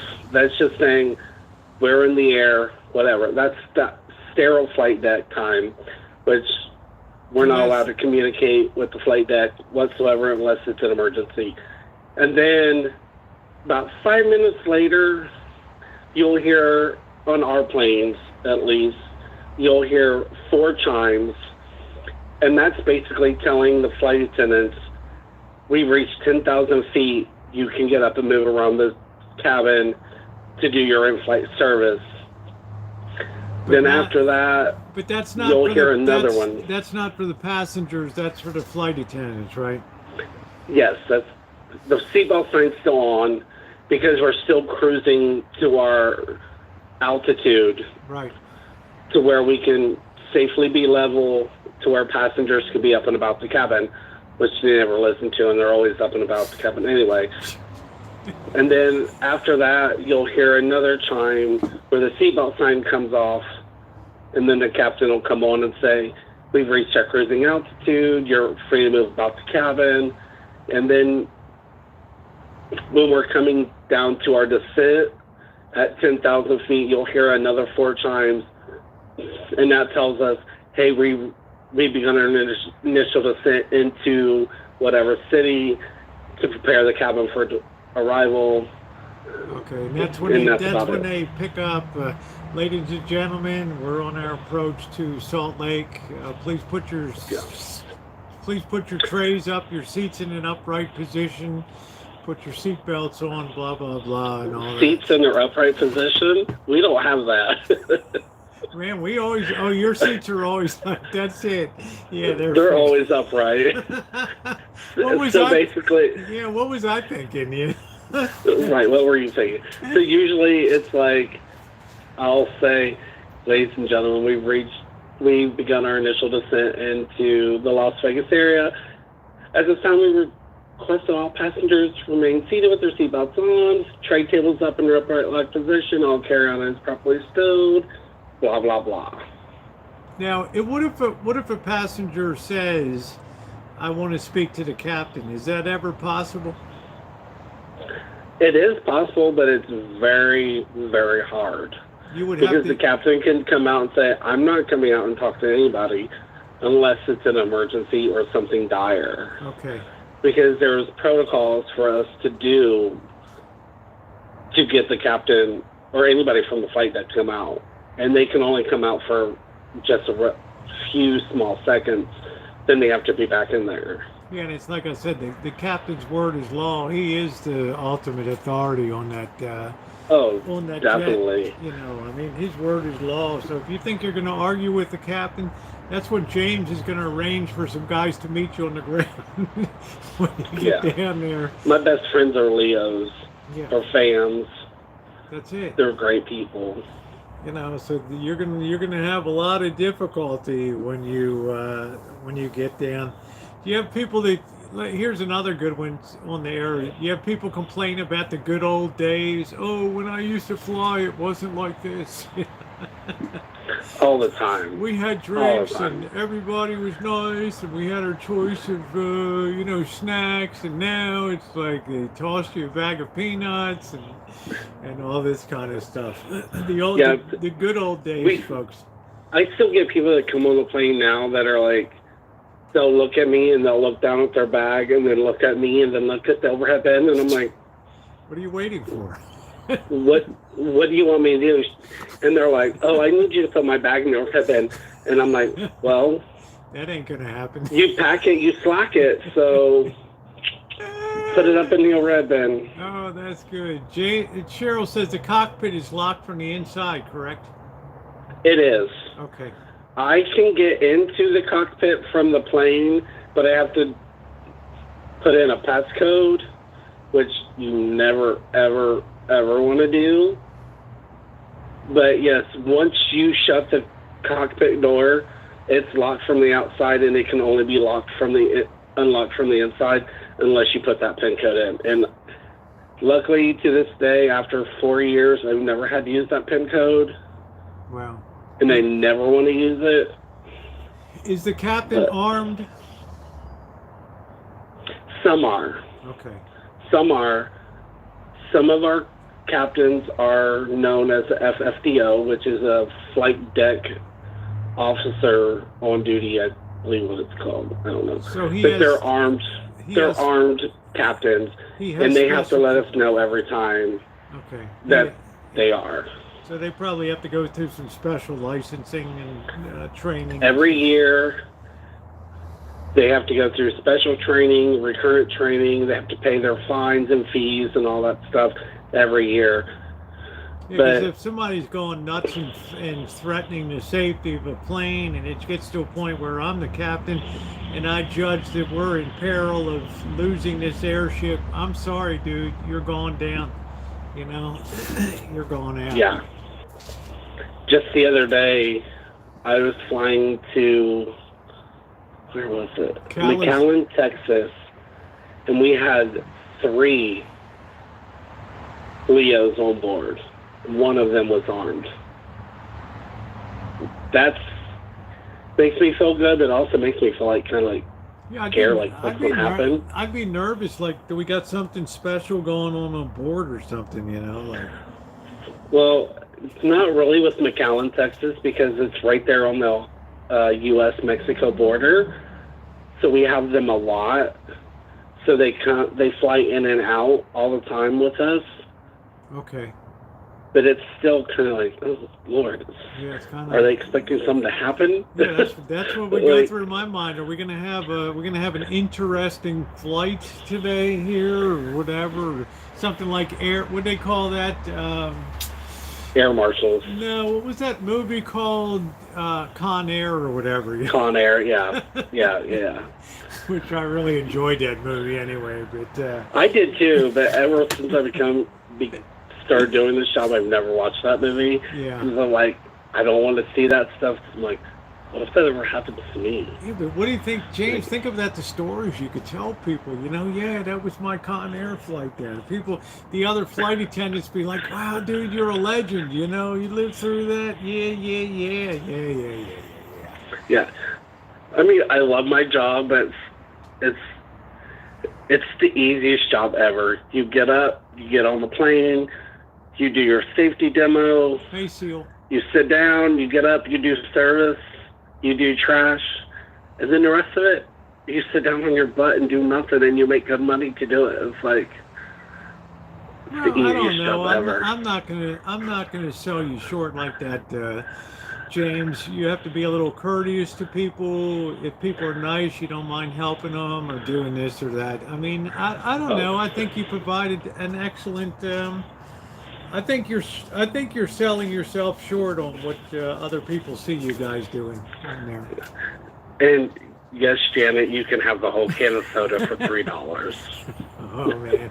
See, there's always a troublemaker on the plane, right? You can see that question. Please ask James if a passenger misbehaves and the plane has to return to the airport. Do they charge the passenger for the fuel cost? I don't know. I guess it's just standard legal. I don't know. That, I don't know if they charge them for that. But if the passenger causes a disturbance and we have to return to the airport and they get removed off, they're looking at very high fines from the FAA. So you're looking at anywhere between $1,000 to $15,000 in fines, depending on what it is that resulted us to return back to the airport. Yeah, because you're disrupting connecting schedules and things. I mean, there's a cost associated that. Look at the boss. Exactly. The boss says, "You think maybe I could be good at hospitality?" No. You're the kind of guy I want in the.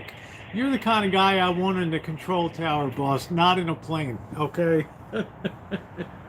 You'd knock somebody's head through a window at 35,000 feet or something. Jeez. No. You're the not, boss would not be good at hospitality. He, like you said, he needs to be in the tower telling these pilots, listen, I told you to take this one. If you're not going to do it, I'm going to send you back around three times. Think of the most authoritative position in an airport. Stick the boss in that position and you will be good to go on that. Procedural stuff, all that, right? Flight safety checklist, that's where you want the boss. Dealing with the public, I don't think so. What are you doing? Absolutely not. You're doing that wrong. What are you doing? You're doing that wrong. Did the pilot this is tell the way you you do it. Sit down in that seat. Did the pilot tell you could get I'm sorry. I told you to sit down. The seatbelt sign is on. I don't care if you have to pee. You're going to pee your pants. You just sit made down. You just made me pee myself. Sit down there. That's not my problem. Get back in that seat. Are you kidding me? Wow. Ugh. Boss is like world class. Don't put the boss in relation with customers. I'm just saying, it's like, it ain't gonna happen, brother. It ain't gonna happen. Ooh. Nope, not at all. So now we're getting to the change of season, so it's going to be probably a little more bumpy up there now with the airflows and all that stuff. Yes, and I'm looking forward to it because I love turbulence. It makes me want to sleep. And when I'm sitting in my jump seat and we're hitting turbulence and all these people are freaking out and I'm just sitting there like, it's just another day. And people are looking at me all the time and they're like, how do you deal with this? How can you sit there and be so content? I'm like, after doing it 7 days a week, 8 hours a day. Yeah, there you go. I mean, you get used to it. Yeah, I always told people, if the flight attendant's not panicking, I'm not panicking. I could care less, you know. Grab some more shut eye and just lay back. Well, James, I'm gonna go Cheryl, ahead. you're the one person that irritates people. You get up when the seatbelt signs off and you say, I gotta pee. I can't help it. They let you go, right? They don't stop you, right? Well, we can't. Whenever the seatbelt sign's on and people get up to go to the bathroom, I'm like, the seatbelt sign's on.